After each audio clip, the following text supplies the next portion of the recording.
Council meeting. It's good to see a lot of new faces in here. It's February 27th, and it's my pleasure to call this meeting to order and invite you to stand and join us in the Pledge of Allegiance. I pledge allegiance to the flag of the United States of America and to the republic for which it stands, one nation, under God, indivisible, with liberty and justice for all. Okay. All right. May we have the roll call, please? Actually, before we have the roll call, I'd like to once again say that Councilmember Wilkins is on a leave of absence through the end of February, which is about now. So, Regina, may we have the roll call? Vice Mayor Acuna. Aye. Here. Councilmember Borelli. I got ahead of myself. Councilmember Clarici. Here. Mayor Thomas. Here. Thank you. Announcements and presentations to the public. I hear there's going to be coffee with a cop tomorrow, Chief. Would you like to tell us all about that? How about donuts? Sure, wasn't quite ready for my cue Oh, there. I'm sorry. That's all I'm right. sorry about They that. got me on sleeve. That's okay. Yes, tomorrow is Coffee with a Cop, which we do several times a year. We're going to have it from 8 to 10 in the morning at Lovebirds Coffee on Broadway. So if anybody wants to come out and they have a question for the police department or concerns, I will be there along with several of my staff members, officers. Just come and have a cup of coffee and chat. No agenda, no presentation. Great. But we'll be there in kind of an open forum for everyone. And we thank Lovebirds Coffee for letting us host this first one of the year there. That's We'll a do good several location. more of them throughout the year. Say it again. Lovebirds Coffee. It's the intersection Oh, of Lovebirds. Chanel and Broadway. I know. Okay. Yeah. It's next to the UPS store. You Yeah, guys know where that okay. is. That's So their coffee's phenomenal too. It is. So. Yeah, it's a great And place. their treats. Yeah, I stay away from their treats, just Okay. their coffee. So everybody's invited if they want to come by. Well, thank you. I will come after my dentist meeting. So. Okay. Look forward to joining. Come on down and join us there. Are there any more comments by the City Council? Not this evening. Tonight. All right, sounds good. Closed session report, City Attorney Driscoll. Thank you, Madam Mayor. Tonight, the council did not take reportable action in closed session. Thank you. All right, we have the adoption of the agenda. Move for adoption. Second. Move for adoption is seconded. All those in favor? Aye. Agenda is adopted. No ceremonial matters. And now we come to public comment. So, show of hands, how many people are here tonight for the very first time? Great. Well, we'd like to personally welcome you. We're glad you're here at the Placerville City Council. And portions of this meeting is reserved for persons who wish to speak on anything that's not on our agenda. When you'd like to speak, come on down to the mic. You have 3 minutes to speak and state your name for the record, and we look forward to hearing your comments. And before I open public comment up, though, probably there's a great deal of you are here for a couple of topics, and since we have a lot of new faces in the room tonight, Councilmember Clarici and I were chatting this week, and we thought it might be helpful to offer a little bit to frame the conversation on the Western Placerville interchange. I know that a lot of you are, perhaps concerned about that, and I have to admit that when I drove by that for the first time and saw the trees down, I was taken by surprise too. It's like, oh my goodness, this project has been in the works for an awfully long time. But when when the tractors start going and the dirt starts moving, it's always kind of a, wow, what's going on here? And so, like to give you a brief history that maybe help inform the conversation so we can have some background on that. So the Western Placerville interchange, let's chat about that for just a second. And no, it's not just a courthouse. Despite what some folks want you to believe, there are a number of reasons why this project is being done. The Ray Lawyer overcrossing was built in the early 90s, and I didn't realize the time framing on that. It was built to deal with a couple of issues. It was built to facilitate traffic from the county offices over to the new jail that was built on the other side of the freeway. It was also built to accommodate the growing county presence on the top of the hill. And there are over 1,700 employees that work for the county. And that's an awful lot of people to move around that intersection and through town. And so this interchange is critical to the effective movements of folks going back and forth to not only go to work at the county office, but also to utilize their services. And yes, it was also built future phases to accommodate a new courthouse that was planned to be adjacent to the jail. And it was designed to have on and off ramps, and that's kind of what the work that you're seeing now. So what are the benefits of the Western Placerville Interchange project? And I also encourage you that our staff made some project sheets in the back room that you may find helpful.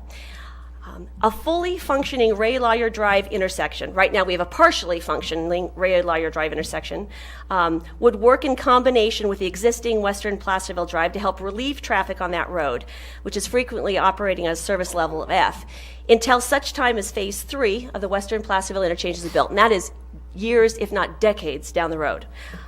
This phase, Phase 2, will build both the on and off ramps on the east side of Highway 50. It includes a park and ride lot, and it also helps with the connectivity of the El Dorado Trail. There's a large blow up over here on the wall of this phase of the Western Placerville interchange. It provides access to Placerville Drive down Ray Lawyer Drive, and yes, there is property on the south side of Highway 50 that can be developed. There's also much more property on the north side of the highway that can be developed for much needed housing and additional business and commercial development. And so let's talk about development for just a few minutes. In my mind, development is not necessarily a four-letter word. There are places that can handle some additional expansion of housing and business opportunities in town. And it's important to recognize that our town is not just one section called Main Street. Now, Main Street will always be the heart and soul and jewel of our town, historic Main Street. It's the draw, it's the center, it's the heart and soul of our town. But we also have 3 business districts in town: Broadway, Main Street, and Placerville Drive. And it's Broadway and Placerville Drive that keep our lights on in the city of Placerville. It's important to recognize that. And there are different parts of town that can accommodate different types of development. Housing, for example, like workforce housing that we have a dearth of. Missing middle housing, like for our firefighters and our teachers and the people that own the small businesses. Opportunities like that perhaps other sections of this town can't accommodate. And a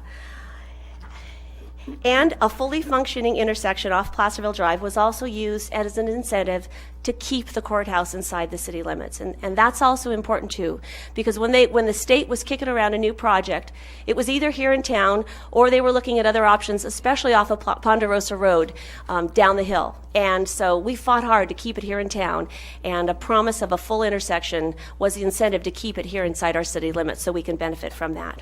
So hopefully that's a little background information on that. And John, do you have some additional remarks before we open public comment? Well, yes. The other one that you might all be here for is Clay Street. My brother was in town the other day. He lives in the Bay Area. And we had coffee down at Totem, and then we walked up Main Street. And one of the things I noticed that was very heartening is the number of businesses that have been opened by young people, kind of around my daughter's age. And it's very good because you see an infusion of new blood, new ideas, new thoughts. And so we found that to be quite gratifying. In fact, my daughter and her husband just bought a business. They closed on it today. It's not on Main Street. It's going to be, but it's in the county. So they've joined the ranks of capitalists here in El Dorado County that will hopefully be able to make a go of the business that they bought. Anyway, it gives you hope for the future in the city, that they're in good hands, that after we kind of clear the decks in a couple more decades, that things will be in good shape. Let's see here. There's no specific item about Clay Street on the agenda. There was a flyer that was sent out with varying levels of accurate information on it, but that's not the point. I'm glad you're here. I went into one of the shops, introduced myself. I had sort of reached out to a particular person. I think her brother went to school with my daughter, Eva, at El Dorado, and she wasn't there, but I got to talk to the girl that was there, the young lady that was there. We had a very nice little chat. It was very brief, but she said, "Well, we're going to show up at the meeting," and I go, "Great. I want people to come to the meetings. I especially want young people to come to the meetings, and what we ask you for is to have an open mind. If you're getting your information off of Facebook or from a handful of people, you will get a perspective, and it's not necessarily an inaccurate perspective, but it is a perspective. We deal with everything here in the public square. We don't make things up. We give you the facts as we see them. We show you the plans as they've been developed. So let me just get to you a little bit about the town first. When Clay Street Bridge was built, one version of it, or at least the version that's there now, we'll peg the time around the 1920s. In 1920, the census for the city was 1,700 people. There were 6,700 people living in El Dorado County in 1920. There are almost more people working at Marshall Medical Center today than there were living in Placerville in 1920 when that bridge was built and when the Druid Monument was set down. The town now has 10,600 people. It has almost as many jobs. Anybody that's been to this meeting has heard me go through this litany of really cool facts about Placerville. We are a jobs center. Almost every day, working day especially, the town doubles in population. People come to Placerville to go to work, they recreate, they do all sorts of fun things. But the fact of the matter is that we are a net importer of people and traffic. We cannot simply run a city based on the idea that we can ignore that reality. And as I always say, do you think there'll be more traffic going up and down Main Street in 10 years or less traffic? Do you think there'll be more people going up Cedar Ravine or less people going up and down Cedar Ravine in 10 years from now? I think the answer to that question is obviously, and what we want it to be more. We don't want it to be less. We want the town to thrive. We want it to be a hub for businesses, for tourists, for everything. So that's a little factoid about when that project was all set up. Probably the Ivy House was still there. There may or may not have been a gas station. There may have been a garbage can. There weren't a lot of cars around in the mid-1920s. Like the Western Placerville Interchange, the Clay Street project has been decades in the making. It didn't hatch itself whole cloth like in the last year or two. The concept of realigning Clay Street with Cedar Ravine and replacing the bridge dates back to the time the Ivy House was taken down and the parking lot was built, and that was back in the mid-1960s. So this has been an idea that the city has tossed around for 50 years. It too has been the subject of numerous public meetings and community input. It has been included in a number of city documents dating back to the 1980s, and so is not something that has been hidden away, but been in clear view to anyone wanting to know about it. If you'd ever asked me about the Clay Street project, I would talk to you about it. I'm not afraid of it. I'm not afraid of my position on it. And if my position on the Clay Street project for my neighbor who sends really weird messages to City Hall about me and my fellows up here, I'm apparently blind and really stupid. If my decisions on stuff in town cost me my job in November, so be it. I'll make the decisions that I think that are right for this community and the future of this community. And if that means in November I don't get enough votes to keep this seat, you know what? That's okay with me. I don't want it to happen, but I'm not going to sit here and cave into these things because, they say nasty things about you on Facebook. 2 years ago, we had a field trip to the parking lot and outlined where the new road and bridge would go. We've actually had public meetings on this, by the way. Every decision made about the project has been done in open forum at a city council meeting. The funding did not come first. That's another popular meme that's out there. They say they're just chasing funding. If this funding didn't exist, they wouldn't do this project. That's farthest thing from the truth. This bridge was part of a trio of 3 bridges. One's on Placerville Drive, the other one on Blair Lane, that were put forward. We've been wanting to replace them. And we put them in line for funding. The funding came. That happened I think 10 years ago, maybe even longer. The HBP program takes a long time to queue up in. So this idea that we're out just chasing money, and if the money wasn't there, nobody would have thought about doing this is absurd. And it's funny about the Blair Street Bridge, who's named after a prominent family in this town who have a history that goes back to the gold rush, who actually owned a mill on Broadway. And we replaced that bridge using the same process, the same environmental process, the same planning process, the same public participation process, and no one said a word because apparently the history of Broadway is not quite as cool as the history of Main Street, which I think is funny because I think Broadway is a really cool place and has a lot of potential. We will be releasing an environmental pact one of these days. We thought we were going to do it by now, and it hasn't happened, and we thought we might be Friday, but apparently it's not going to happen then either. But we are working on it. It just takes time. You want to make sure the I's are dotted and the T's are crossed. There will be public meetings designed to accept comment on that document. In addition, assuming there is a project, and we don't assume there's a project, but assuming there's a project, we are committed to engaging the public, and that's all of you, by the way, in a separate effort to help provide input into exactly what the new bridge and road might look like. You could be part of making history in Placerville. History is not some static thing. It's not an object. It's not that. The history is the people. It's our collective consciousness. You could make every house, you could make every building on Main Street look picture perfect to 1850, and if none of the stores inside were any good, nobody would go to Main Street. They go there because the shops, the restaurants, the things are cool, and they want to be part of it. When your objects become buildings and things, I think you lose sight of it. Perhaps someday you could take your kids or grandkids to the bridge and you say, hell, I helped design that. Wouldn't that be cool? I think we could have a really cool interactive process if we could just tone down the anger and tone up our commitment to making this community a really good one. Most importantly, we want to keep an open mind. I want you to keep an open mind to the possibilities this project might present. I noticed on the flyer they said, you don't need to say anything. You don't need to say anything. Just your mere presence will be enough. I disagree. I want you to say something. I want you to get up to that microphone and tell us what you think. What you think, not what somebody else thinks. I want to know what you think. We already know what the other people think. And they're welcome to come up and talk too. Okay? So don't be afraid to speak, especially you young folks. Yeah. I really want to hear it from you. And there'll be a process to go and make a cool bridge if that's what we decide to do. Anyway, as always, we are happy to chat with you at any time. I love talking about Placerville. I love talking to people that don't agree with me. In fact, a lot of times when I go to Raley's, most of the people don't agree with me. But I like talking to them. It makes it hard sometimes to get to the dairy aisle, but it's a cool thing. So that's it. I'm sorry. We took a lot of time here, but we wanted to sort of frame this up because, as I said, if you get all your information from Facebook or from a handful of people, you will get some information, and some of it's actually pretty darn good. But you won't get all the information. That's what we're here for. So there you go. Thank you very much. Any other comments from my fellow council members? All right. With that, it's your turn. So come on down, and we'd love to hear you speak. We're glad you're here.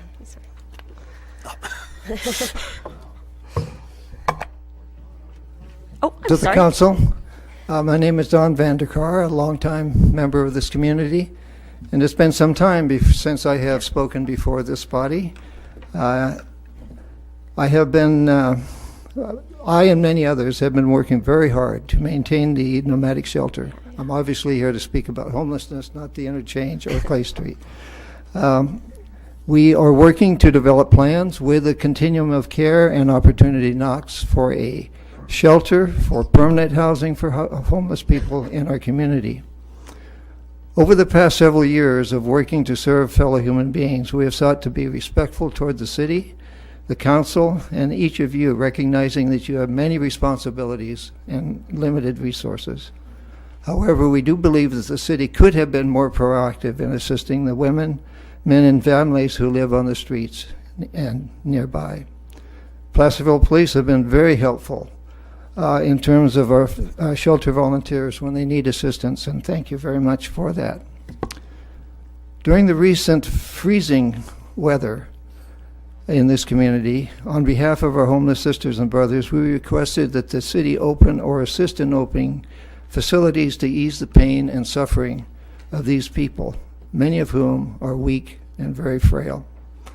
We are not aware of any action taken by the city. The nomadic shelter volunteers and others offer to help monitor and operate any such facility. I believe that public facilities have been opened in the past when other natural phenomena have adversely affected people. And over the last 2 to 3 days, there has been a flurry of activity, however, involving Reverend Mike Parr, other churches not previously involved, and county personnel, and also the city. It appears as if the city may be involved in this effort, and we are very, very pleased with this possibility. We understand that the city has an obligation to protect human beings. Your residents on the streets of Placerville desperately need your assistance. Thank you. Thank you, Don. Good evening, Michael. Good evening, Council. You state your name for the record. So. Is that a requirement to participate in our government? No, it's not. Okay, because that would be a violation of the Brown Act. Okay, this building is declared an emergency resource for flooding, fire, emergency, whatever, so just so you know. my comment was, there's been a lot of discussion over the last week or two on proactively trying to prevent disasters. And my thoughts have always been to when we close down Main Street and it's packed with people walking the streets and there are no barriers to keep vehicles from entering that situation. It would be so easy to park some vehicles at the access points just so nothing happens. We've seen it all around the world, so be proactive.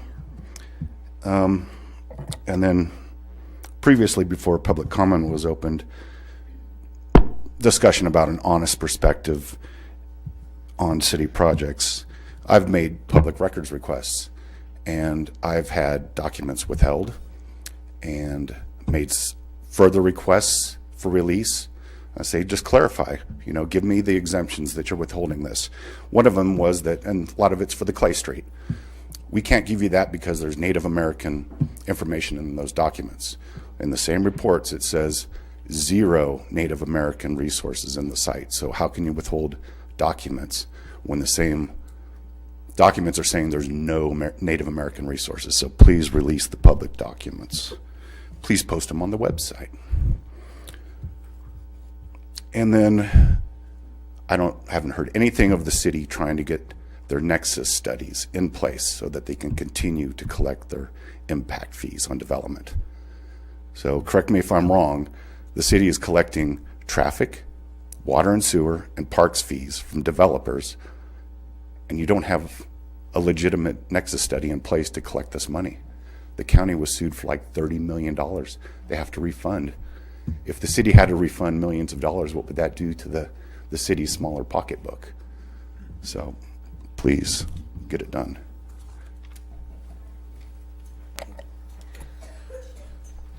Mayor, could I Yes. make just Absolutely, you just a can. brief You comment bet. for Mr. Drobish's comment? We request that you provide your name. It is not required. There's nothing wrong with us requesting it, but according to the Brown Act, you do not have to supply that. That's simply for our records so we can respond if we need to you. Thank you.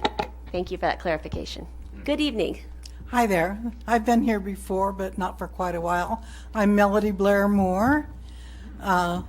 My roots in Placerville are generations deep, and it's really a privilege to be here. Thank you. Nice to have you here. I'm a volunteer for the nomadic shelter, but I'm speaking for myself, not as, in any official capacity. These are my observations. A humanitarian crisis occurred last week when temperatures reached as low as 23 degrees. Neither the city of Placerville nor El Dorado County were able to respond to the crisis. Scores of people with no shelter spent the freezing nights outside. If a humanitarian crisis affecting a broader cross-section of the population were to occur, I'm sure the response would have been different and immediate. When disasters occur and shelters open, it is an ironic fact that the first people to appear for shelter and the last to leave are the chronically homeless. They are not turned away in those cases. So you see, we are able to provide for everyone under some circumstances. I respectfully request the City Council create a disaster preparedness plan that includes providing for homeless people during weather-related emergencies, places to provide warmth when the wind chill temperatures is forecast to reach 32 degrees, and cooling stations when the temperature is forecast to reach over 100 degrees.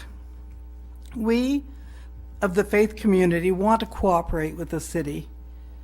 We can help by staffing emergency shelters with seasoned volunteers, and we can provide supplies. I spent last evening talking to guests at the nomadic shelter hosted by Foothills United Methodist Church. This is how some of their guests coped with the cold. These are quotations, direct quotations. I slept under the eaves of the backside of a business. No one knew I was there. I was alone, frightened and cold. I am a vet with PTSD waiting for benefits. I slept behind the stores. I am sick, have a bone marrow tumor, and receive Social Security, but cannot afford a place to live. I spent the night in jail. I didn't plan it on purpose, but at least I wasn't cold. I slept in a tent until it flooded. Then everything got wet. My clothes, my sleeping bag. It was a mess. I was very cold. I slept in my car. I hate it all. This isn't supposed to be. I want my life back. I camped out with 8 other people. We had tents and a little fire. I was afraid to go to sleep. I went to the hospital and was treated for hypothermia. Noteworthy is that all the people I spoke to were long-time or lifetime residents of this area.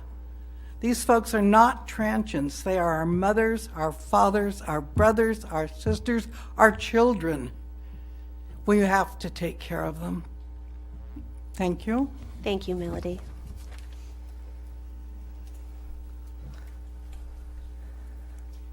Good evening. Hi. Fran Duchamp. I'm one of those Facebook pages. I'm the admin of Debating El Dorado County Local Politics. And in some of your conversation, you had made a comment. And I want people in this audience to know that we use your documents, your files, your memos. We have several researchers. We don't tell people how to vote, but we are showing them what's going on in the background. So yes, they can look at the stuff and make their own determination, but we're using your material. We're not making it up. So I just wanted to make that clear because some of your diagrams and stuff, we've already put them up. So again, nothing is falsified. We're using your stuff. Thank you. Thank you, Fran.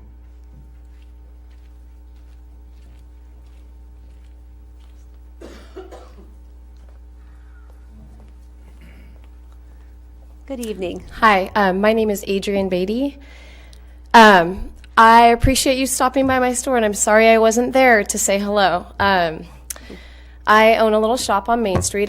Will be open 1 year on Cinco de Mayo, and I just had a couple things to say about Clay Street and the development for the interchange. The first thing I want to say is I definitely have an open mind, and second of all, I went to high school here. I moved here in 1989 when I was 13 and went to high school, El Dorado. And then I was here off and on over the last 20 years. But I did spend 11 of those years living in Nevada City. So I might be kind of your worst nightmare. I'm all for Main Street becoming a historical district. One of the best views from the time that I was a teenager that just sort of, and I moved from Sacramento and was scared to move to the country as a young teenager. But when I got up here, I was just so enchanted with how things looked and how they seemed haunted and how it seemed romantic. And one of my favorite views was as you enter Placerville from over here, the quaint, beautiful vision of the Soda Works building and the Ivy House lot and just the way those trees are in the fall and the planters, and it just always has sort of had my heart with the Druid Monument right there, right the way that it is. And I've seen the way that Nevada City operates, very much a functional city. A lot of times there is a struggle to park, but because it's such a rich and vibrant and exciting city, even at night, it sort of has a nightlife. People are willing to walk a little extra and deal with that inconvenience. And also they've developed some community housing and some projects up around the city, but they haven't had to mess with the roads in the city, which kind of make it like a little Carmel of the mountains. And I think we have the potential, if we don't mess with the framework of Main Street, the way that it is, to be very similar. Broadway, because you mentioned Broadway, why don't we focus on Broadway being historic? Broadway's already ruined. McDonald's is not cute. There already are these giant, there's McDonald's and Taco Bell, and it just doesn't have that. I believe that it, like sort of where the Independent is as you're coming to town, that's where the potential is for Main Street to be that very picturesque place. And it's not just the way the buildings look, it is all the businesses inside, like you said. So that's my first concern with ripping up the Ivy House parking lot and making a 46-foot wide giant thoroughfare. I mean, that just seems huge compared to what's there. I think we can keep it quaint. I think maybe they're just, I know you're deep in. I have a 5-year-old. I was in another city and having a baby and all these when you guys were developing all these plans. So I know I've been out of the loop. But anyway, I just hope that there's some other way. Regarding the development, I know that there's nothing really to be done at this point to stop that. But I just wonder, I know, once again, not to bring up the rival city, that I'm actually very glad to be back here. I don't want to live in Nevada City anymore at all. But I feel like something like that freeway interchange would have been all over the paper. It would have just been, there would have been an uproar. The public would have been just up in arms. And every single person that's like, I'm very familiar with 40 and under crowd, a lot of them with young children, and people that are older, not any of them knew it was coming. And so I feel like there's a public awareness issue, and I don't know why that is, and I've heard different reasons for, why that seems to have maybe slipped through the cracks with a lot of the city residents, but that concerns me, because I feel like there will be sort of a backlash now because people are sort of like, what's going on? Yeah, what is happening there? People still don't know what's happening. And I don't really, I mean, you've explained some of it, and I've done a little research, but yeah, people are still coming into my shop, and if we get on the subject of how charming Placerville is and whatnot, and those trees and the bulldozing that is about to begin, no one knows that it's happening. Also, I know I only have 3 minutes.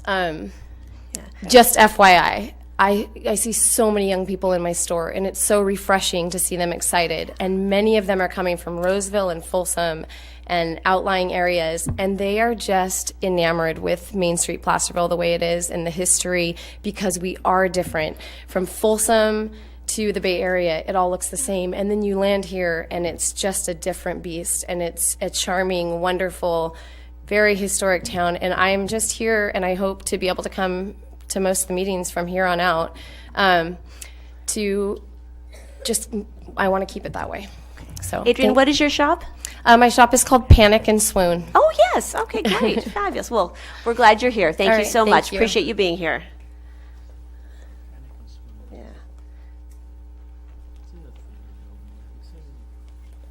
Good evening. Hi. My name is Karen Cross. Sorry. That's all right. And this is the first time I've been here. Welcome. But I am a longtime resident, and I work here in town. And I just wanted to come and give my support to these great volunteers that are helping with the homeless shelter. Green Valley Church opened tonight to help protect our citizens. They are our citizens. There are people in the street. They are our family. Slightly emotional because my son happens to be one. So it's close to home. And I'm sorry I had to make him that way or come to that decision. But there's also a mental health issue in this town. There's drug addiction, there's mental health, and a homeless problem. I've worked with these guys quite a bit, and the El Dorado County Sheriffs. Our volunteers are amazing at the shelters. They're working really hard to also protect the citizens on our street. I don't have anything scripted, so I'm kind of rambling, but when you see somebody homeless and you want to go downtown and go shopping, or you're avoiding Upper Broadway, the reason why you're avoiding Upper Broadway is why? Because we have, as you said, it's the crappy end of town. The people are hanging out there that have no homes, they have drug issues, they have alcohol issues, but they have no place to go. Housing here is not affordable. I can't buy a house, and I have an excellent paying job. The problem we have, we can't house the people because they can't afford it, and where do they start? We're not providing them good services. We're bouncing them around. They tell them to go to the emergency room. The emergency room sends them from there. They let them out after a few hours, and then where do they go? They become a shelter problem, or the volunteers there have to try to deal with them and get with them through the night, or it becomes a police problem. there's no choices for them. They don't have any resources, they don't have any money, and they're not able to get a job.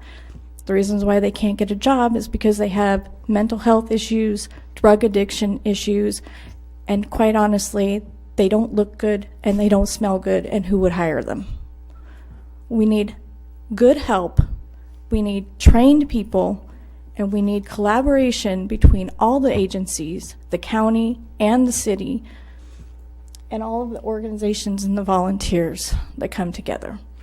And something needs to be resolved. Obviously, there is a problem that needs to be addressed, and we don't want to see it, so we don't want to deal with it, but it is our problem. And that's it. Karen, I want to thank you for being here tonight. I know it's how hard it is when it's close to home, and I appreciate your courage and your willingness to come. I also want to let you know that we have struggled mightily with this issue this last week. It's been, with government comes a lot of regulations that are sometimes very hard to deal with, that we don't have the luxury of setting aside. That said, I know the city manager and myself and John was with me we've been meeting a lot with the county this week, and we talked to Don Vanderkar when we have a meeting set up in the next 2 weeks to have a very robust collaborative discussion with the nomadic shelter and all county and city agencies to take a hard look at this. There's not easy answers, but we are coming together at this table with agencies to have an honest discussion about it. Can't promise we're going to solve it. But we can have an honest conversation to see where we can make progress and do things better. So thank you for being here tonight. I appreciate that, and that's great information. Thank you. You're welcome. Take my noisy stuff. Appreciate you being here.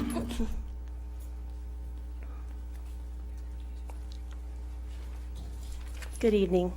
Good evening. Hi, how are you? Hi, good, thanks. How are you? I am okay. My name is Jamie Bass, and this is my first time at one of these meetings. Welcome. Thank you. I've never been.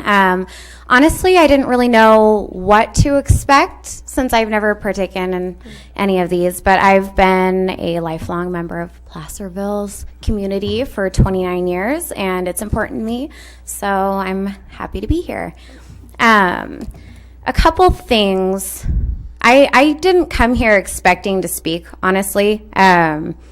I wanted to know more information. I had heard a few things that seemed quite alarming to me, and I wanted to hear kind of both sides of the story and, figure out how I can best be a part of this community and help things in my own way. And I have to take a note and say that I was a little taken back by the unprofessionalism at the beginning. I came here to listen professionally and hear what everybody had to say, and having somebody right out the gate talk about their popularity on Facebook is a little bit immature and kind of surprising. I expected a little bit more from what I heard coming in. That aside, I wanted to talk about the Clay Street Bridge. I'm with 80 on this one. I honestly think, I understand you want to plan for future people coming in, and I think that planning ahead is good, but I also don't think that breaking down the structure of our history here is a great way about going about that. I mean, the history of Placerville is a lot of what makes it so charming, and that's really its backbone. Most of our revenue, I would say, or at least a good chunk of it, probably comes in from tourists and people coming around or people moving into the town because of its history itself. And it is what sets us apart. And when you tear down things such as the bridge, and you say, oh, well, we can just build new history. I mean, it's a pretty easy cop-out to something when, it opens the floodgate for so many other things. How many more things in the future will we tear down simply because we can make new history? It seems a little bit like a weak response, honestly. I don't mean that disrespectfully. It's just, honestly, that's just my take. I was just a little bit taken back by that when I came in. I don't know. I think that we should be focusing on preserving our history, seeing what we can do to restore things. There are a lot of areas in this town that need a lot of work, that structures that are already built that aren't being used. You know, I mean, I think that those might be good areas to work on, not the historical monuments that we have here. I don't know. This is my first meeting. I'm happy to listen to a lot more, and I hope to come to future ones. But that's just all the commentary that I have for right now. Thank you for being here, Jamie. We appreciate it. Anyone else? Good evening, Kirk Smith of Placerville. I appreciate your concerns about getting accurate information from this body. You know, I see that sometimes it looks like you have an interest in all kinds of national issues and issues that affect people in the state. And then when it comes to matters in the four corners of this city limits, it seems to be overlooked, like historic preservation. It was, at this time, the supervisors have been talking about end-of-life classification for buildings. And what that means is they're no longer useful. And that's actually been said about the building across the street, the Chamber of Commerce. A number of historic buildings they're talking about, in effect, getting rid of. And I haven't seen this body do much about it, or if anything. But I do know that we had somebody, I think it was a mayor last year, send somebody from the city, the manager, down to speak to the Board of Supervisors about the wonderful work of the Chamber of Commerce in that building. But what are you going to do to save the building, to make sure that historic preservation issues are respected among those county buildings? It's just a question. And I wonder about when it comes to, you know, those kind of buildings would be very helpful to take a stance on. And I appreciate the idea that we get accurate information from you. And let's just assume, for the sake of discussion, that when we were told a number of times that the state was trying to move our courthouse to Rancho Cordova, and assume that's correct. I frankly don't mean to be facetious. Sometimes it looks like the other way around. And instead of moving part of Placerville down to Rancho Cordova, it looks like the other way around. The other night I drove up from Rancho Cordova back home. And at night as I got to Missouri Flat Road, it was one kind of, Taco Bell and you name it, and all the lights and the like, and then we get to these freeway kind of sections, and it looked just like what I just left behind in Rancho Cordova. And as far as listening to us, I remember being one of several people up here when we talked about the landscaping that could be done on the other side of the highway, where you were then doing, the state, some landscaping, and our suggestions about indigenous landscaping seem to be ignored. I won't really debate that. I'll just start getting video clips to come up and let people decide for themselves. But I'd like to see some sensitivity to those kinds of things that reflect the historic assets. As far as Placerville's Main Street being comparable to the other two, they're really not. We face some significant obstacles like parking that you don't have to worry about on those other two ends. So it's good that you're encouraged to see, I'm trying to get my 3 minutes in. It's good to see you're encouraged by young people downtown, but I'll tell you that frankly the reason is because it's hard to raise the rents. We're not going to be able to raise them to those other two places. Why? Because it's among other things, you keep taking a parking place here, a parking space there. We're not comparable to those other two places. So our rents do go up. And yet you're going to find not only more young people operating businesses starting out, but you'll also see, as you already are, a lot of antique stores and a lot of art galleries because they can collectively pay the rent. So the properties we have on Main Street were acquired by parents who, born and raised here, loved the town, wanted to make it easier for other people. But the rents are not able to go up because it's very costly here. They're not equal. And when we've made some suggestions about things that would be sensitive to the downtown area, it hasn't gotten very far. So I hope that some attention will be paid to those end-of-life buildings. Instead of talking about what's good for the Chamber of Commerce, tell us how we can keep that building intact, along with several other buildings owned by the county that are described as end of life. I appreciate it. Thank you. Thank you.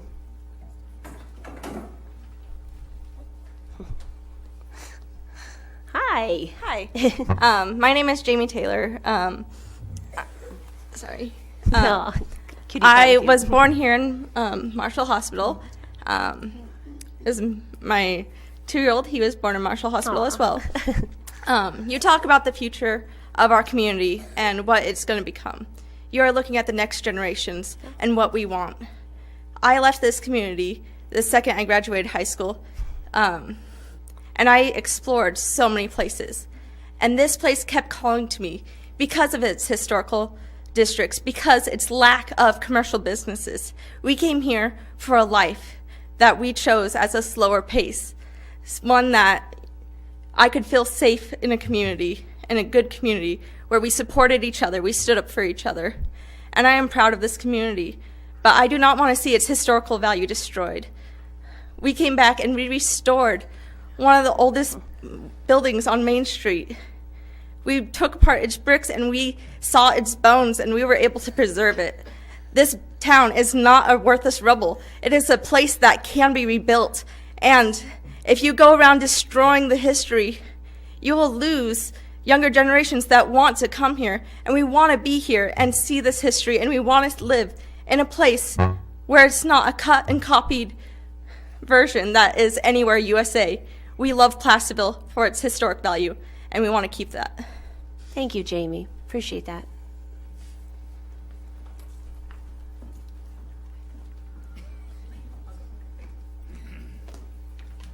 Good evening. Hello, council members. My name is Cheryl Trainer.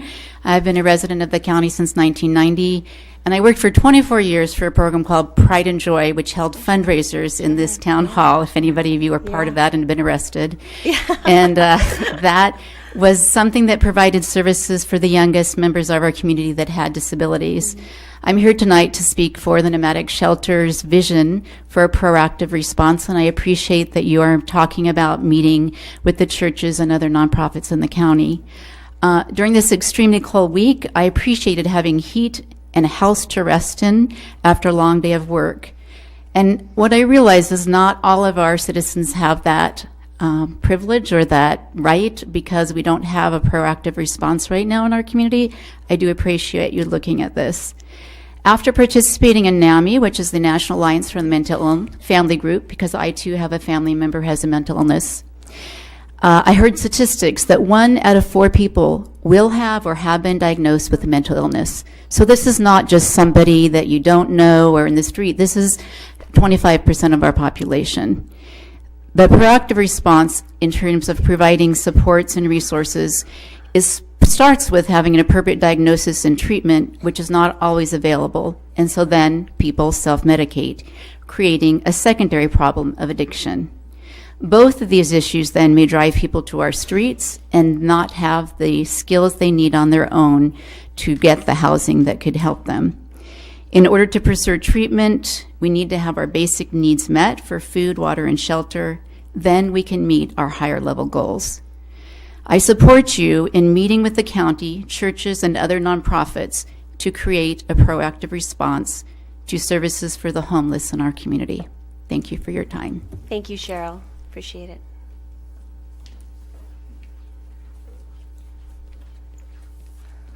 Good evening. Hello, my name is Marcy Butler. I have lived in El Dorado County for 18 years, and I have been a participant and now a volunteer of the Nomadic Shelter. I was homeless 4 years ago. I had fallen on hard times and had nowhere to go. I have been fully aware of the system that's actually taking place for trying to get people up and on their feet and to move forward. And there's always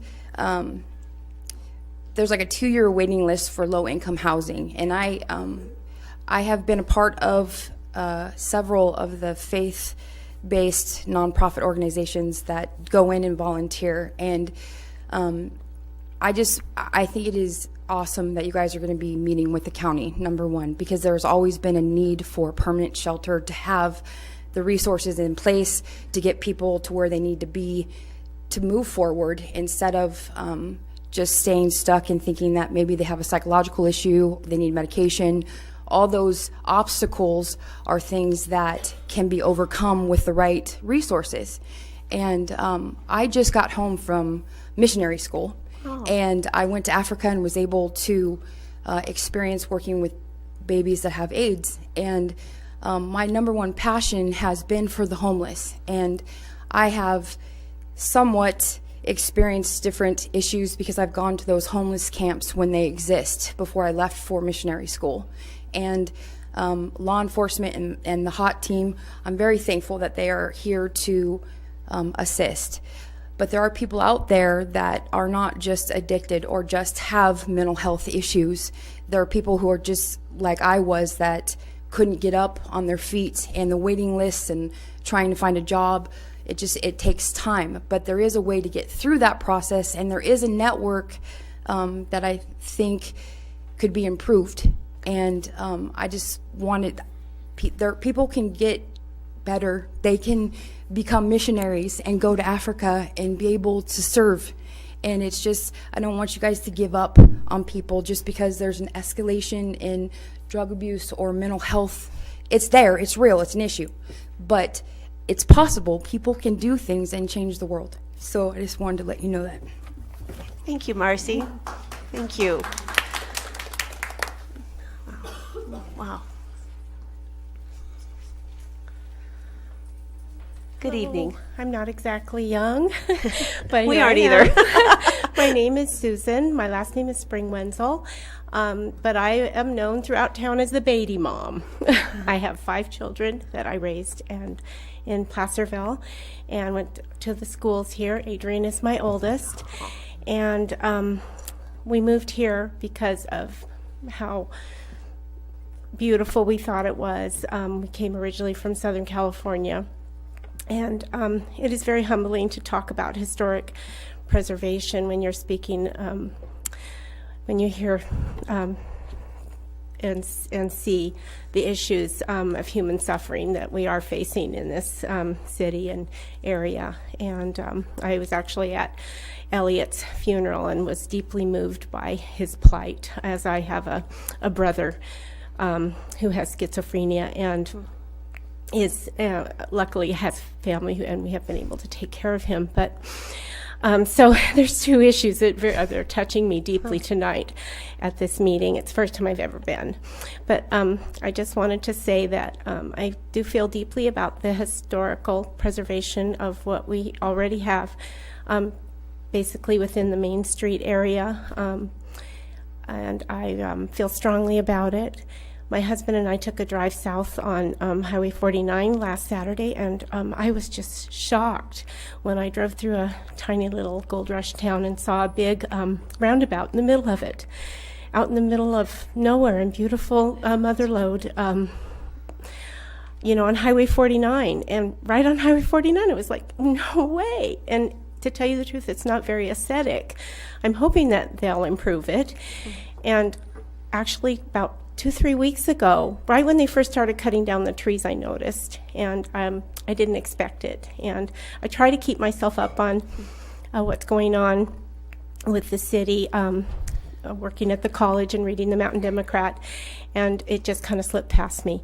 And I was shocked, and I do love trees, so I started asking around as to what was going on and became aware. And I'm just hoping that we can make that off-ramp and that whole area more aesthetically beautiful as the public approaches our city, and that we can work on preserving the historic value of this beautiful city that we all live in and are very, very blessed to be a part of. So thank you for listening. Thank you, Susan. We're glad you're here, and you must be proud of your girl. Anyone else like to speak? All right.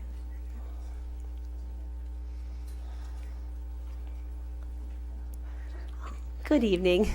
Good evening, council members, Mayor Thomas. I've come to hearing about the controversy. I came to speak about Clay Street this evening, but first I want to acknowledge how affirming it is to listen to all these folks who have come to speak about the nomadic shelter. It's clear that we have so many caring people in this community that it's nice to hear that. However, to the topic. Councilmember Clarici was kind of touched on an aspect that I wanted to address about the Clay Street situation, and that is that it was built in an era, a different era than we experience today. Clay Street ended at the point of Coleman Street, so it was not quite a dead end, but it was a very short street when it was built. So it was built to accommodate a very small number of cars, as well as cars that were far smaller and lighter in weight. So I bring that up just to kind of demonstrate the ramification of, well, it was built in a different era. Well, that's nice, but it has consequence for today's life, and that is, it really is small and inadequate for the vehicles that have to pass. And I say that as I'm a resident of the neighborhood. I live on Azalea Lane. I think I forgot to say my name. I'm Marion Washburn, who lives on Azalea Lane, up Clay Street. So I experience Clay Street both on foot and in my car, usually multiple times a day. So I have the opportunity to observe pretty closely how it functions and how people interact with it. Part of that smallness of another era is the fact that the sidewalk that goes along there is built for yesterday's standards, and that is, there is no curb. The sidewalk is flat and contiguous with the street. Well, what that results in is that, or two ways. People who are pedestrians kind of lose track that they're on a sidewalk, and they wander out into the traffic lane because there is no differentiation of elevation. People walked right in front of my car suddenly because they don't perceive that that's a sidewalk and that's a street. It's all one as far as people's consciousness goes. Cars drive over the sidewalk almost 100% of the time, as far as I can observe, that because there's no curb, the cars just use that sidewalk. So none of those conditions are safe, in my opinion. But not to disappoint you, but I'm going to talk about the height of the rail, because it has to do with safety, which is just as important as history. So, once again, You get back in front of the microphone. We saw your pants. Okay, so yes. Tell us what that is, the Marion. green stripe up my pants. Okay. That is the height of the rail at the bridge. It's 24 inches tall. And to compare that with today's standards of rails at bridges, both as we have it, Spring Street, Bedford Street, Canal Street, Blair's Lane, the new bridges that have been built with compatible style to our historic background, those are... Wow. Yeah, you got to show.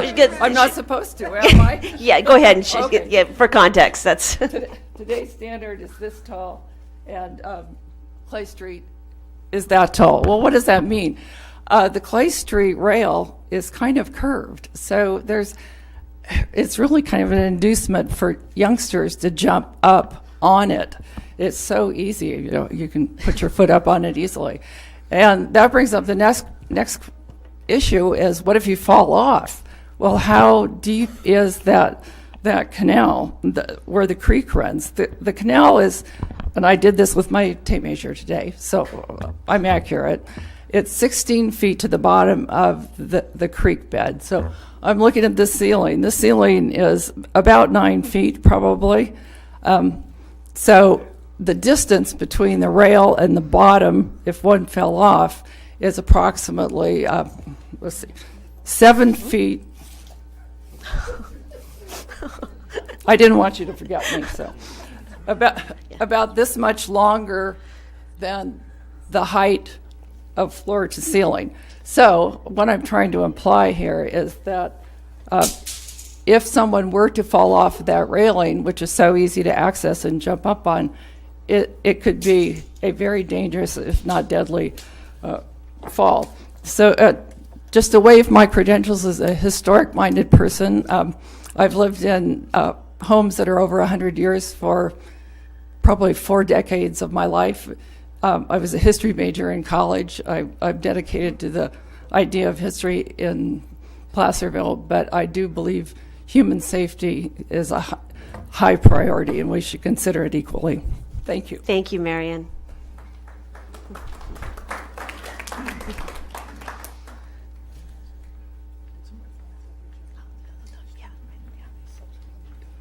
Good evening, Evelyn Veerkamp, Placerville. I'm really glad that bridge safety has been brought out tonight, because I certainly would endorse every effort the city can possibly make to make our bridges safer. We've had some what-ifs about the Clay Street Bridge. What if somebody jumps off? What if somebody gets run into on the sidewalk? Those are what ifs. I'm not sure what the history is of those what ifs, how many there have been, but I can tell you that in respect of the connector bridge between Lower Main Street and Placerville Drive, we're not talking about what ifs. We're talking about real accidents.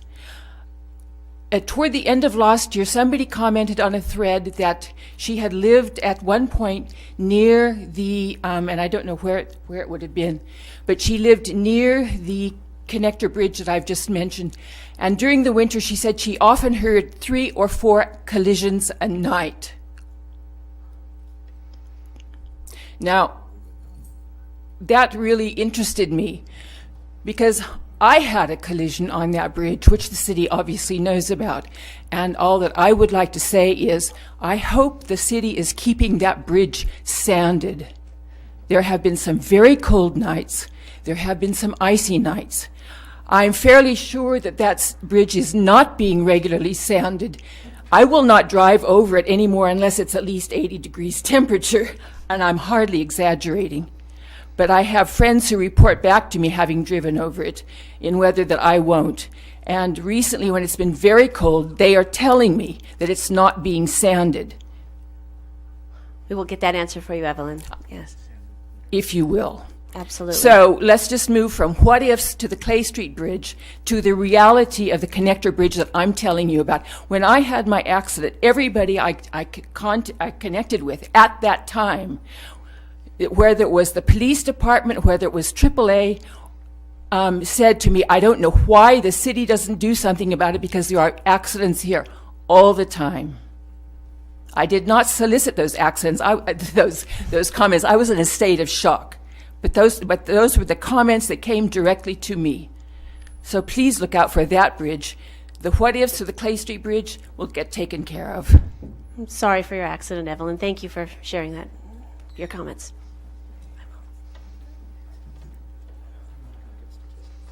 Good evening. Good evening, Sue Taylor, and I debated whether speaking today or not. People come to me quite often and say, what are they doing? What's happening? What's this? What's going on? Constantly. Being downtown, we get that quite a bit. And I was actually approached about what's happening over on the other side of, what are they doing with all the trees they're tearing out and everything? Nobody knows about these projects. Even though you say they've been going on for decades, most people, the only people that know that is the people that are in the city working on them. Most of the public have no idea that that's where our city's going with things. So when they see it happening, they just, for some reason, come and ask me these things. And I explain that this is going to be a massive, big park and ride with a great amount of asphalt, and it's going to do a few things. And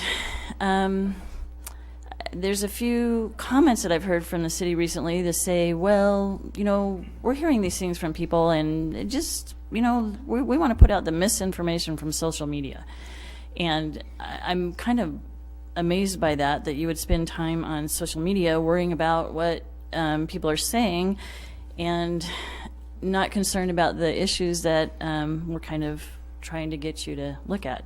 So I want to clear up a few of the things that you guys mentioned, and one of them was, this project over there where they're doing the interchange, it's all going to be fixed and cleaned up and beautiful when they get all done and plant new things and do stuff. But it's basically, if you look at, and as a designer, I see these things way before they get done or started. I have that vision of what it's really going to look like when you put it in paper. People mostly can't picture that till it happens. So I see the big parking lot that's going to be massive asphalt. I see the big signal that's going to go up there. And I see the mountain torn down because you're going to have to move Forney Road over to build this interchange. So a lot of that dirt is going to get moved on this side of that mountain. And what you'll see is a massive amount of asphalt. And my concern in this project, the line for the railroad happens to go through that whole section, which was the oldest rail line west of the Mississippi.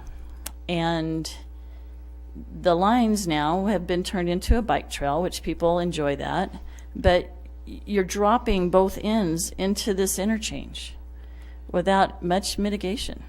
So saying that you want to create a safer project for these type of activities, you've never addressed.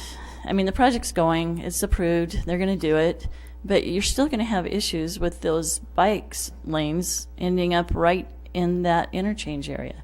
So I do have concerns about how these things are designed and how they work out. And the disregard for the historical culture of downtown, not just downtown, but of Placerville. Placerville is a place where the whole world changed. People came here because of the gold, and a whole nation ended up migrating. I mean, people came here from everywhere because of the gold, and it changed the world. And we are the epicenter of that. And to say callously that we need to move on and get over it is upsetting to those that treasure that and know that that's why so many people come here. So I just was approached and asked, and Adrian asked me, what can I do? And I said, well, come tell your feelings to the city council.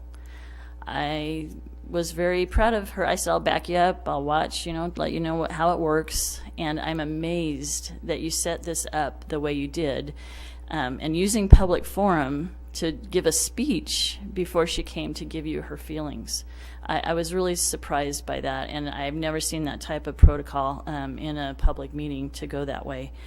So again, we are now starting to face this Clay Street project, and people are, now that it's been posted and announced that you're working on it again, people have been asking me, but I thought we voted against that.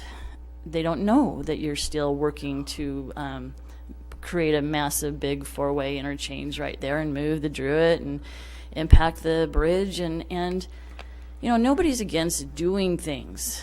It's the way that you do them. It's that you insist on moving forward with bulldozers without consideration to the historic resources so that you can have your project. And in some ways it feels like you want the destruction of that historic nature of downtown.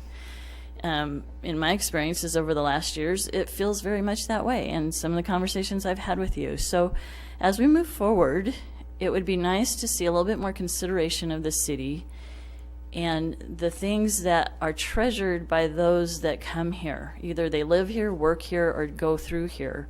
But we have a special place, and it would be nice that when you get done with the project, people still feel like it's that special place. Thank you. Thank you.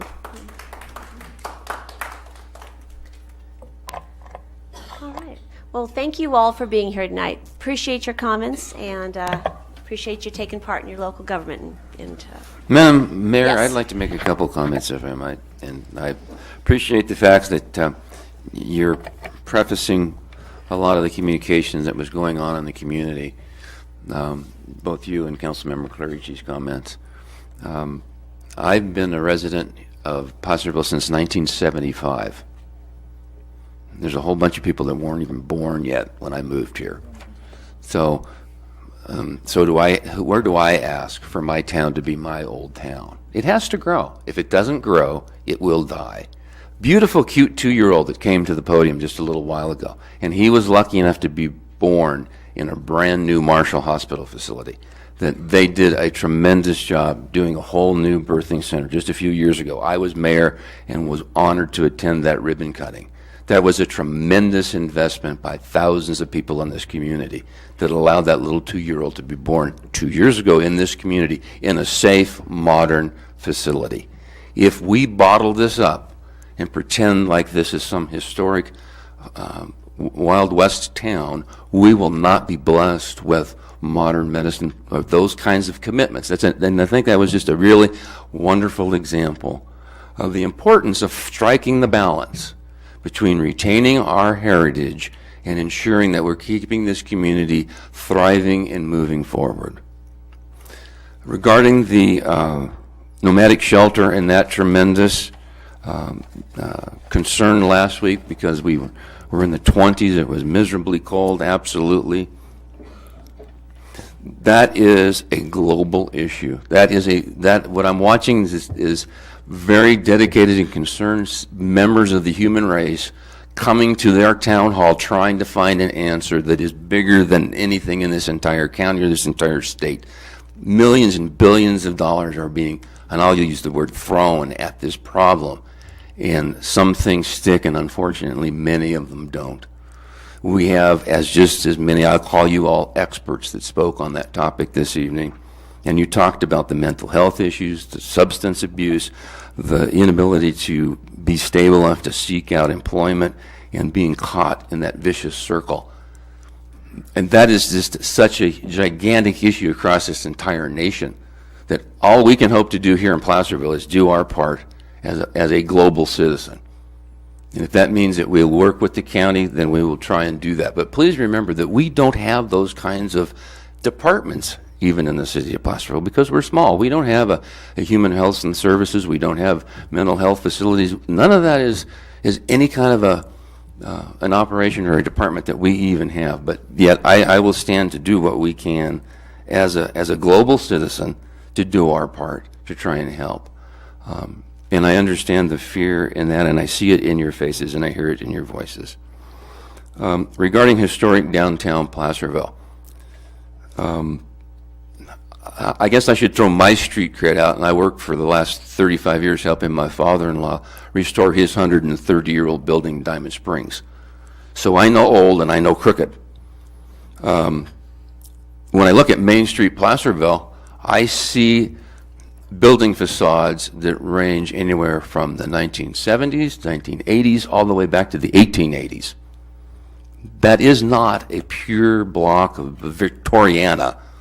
And I've been an antique dealer for over 40 years myself also, so I know a little bit about that. Past experiences, there has been a tremendous attempt a time or two to create a historic district downtown. There was a tremendous unfortunate lack of interest a couple of different times by the actual folks involved down there, and there's actually been some resistance to the idea because a historic district brings with it numerous extra layers of regulations.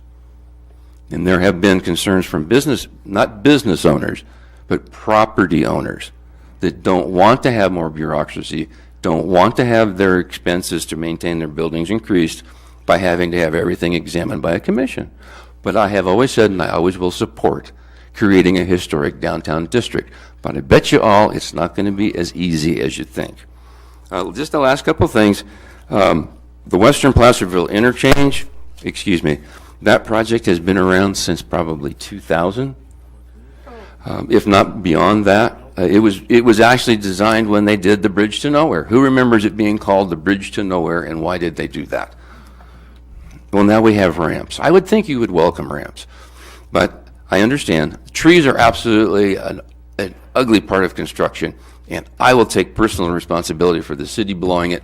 Engineering department should have done some sort of a public announcement before we broke that ground and started to take those trees down. I'll take the hit on that one. We absolutely blew that.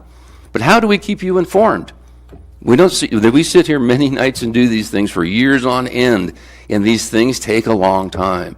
And I guess that's the necessity of being a community member. And it's frustrating for us also. And just lastly, and I appreciate Sue Taylor's comments. She dropped a couple zingers in there just nicely like she does. She mentioned moving the Druid. That's not been decided. She often frequently mentions that the new bridge is going to be 46 feet wide. Not been decided. None of that has been decided, but yet just a little way that those little subtleties are dropped out there. And yes, the young lady, I don't know if she's still here, but we really do need to pay attention to Facebook because there is an awful lot of misinformation that gets out there. We'll find out in coming weeks what that bridge will look like. We'll find out in coming weeks what's going to happen to the Druid money, but please don't take the assumptions that do get out there and do cause a lot of concern and a lot of worry, and I understand that. We are not here to destroy the history of this town, but we do have to keep it moving forward and keep it alive. Thank you for your time. It's totally inappropriate, but I appreciate the opportunity. I'm going to mark. Hold on. Excuse me. We are not. No, public comment is over. Public comment is over. Okay, fine. The 46-foot thing comes from the environmental document, okay? That's where it comes from. That's because if you're doing an environmental assessment, you have to take it kind of on the biggest thing you might want to build. And if you build a road with two 12-foot lanes and some emergency lanes and bike lanes and then sidewalks on both sides, yeah, it's pretty easy to get to 46 feet. That's what you have to do to the environmental document, because you have to peg a number to do your environmental assessment. Anyway, I know we should move on, but this is how this stuff gets out there. If we decide to go ahead with a project, can design a bridge that's narrower than that. I have provided pictures of bridges that look actually extraordinarily like the Clay Street Bridge in terms of its aesthetics. And we will get to all that in the And design phase. I didn't going send forward. Cleve to go talk to the county on the Chamber of Commerce building. Okay, let's just get that straight. Thank you. All right. I would like to get some of the comments answered from our public. So, Cleve's been taking notes. okay, great. You've been taking notes. Let's talk about the Placerville Drive Bridge first and the sanding of it. Do we have an update on that? Steve, can you Sure. report on that? Yeah, we work hand in hand with the police department because they're out there all night for us, and we do sand repeatedly. You can't just keep adding sand. You just end up with a mud bog, so it's kind of take the sand off and then put it back down again. So it's kind of a rotation that we go through to do that.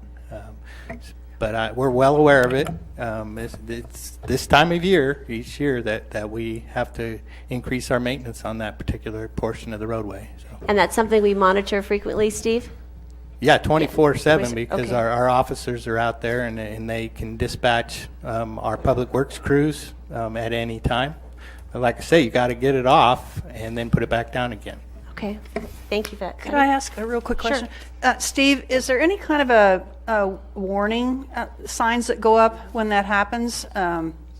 Do we have like temporary warning lights or anything like that? Signs? We actually have permanent flashing lights. Well, I know Yeah, that one, for but I the- mean when it's for- extremely, icy or something.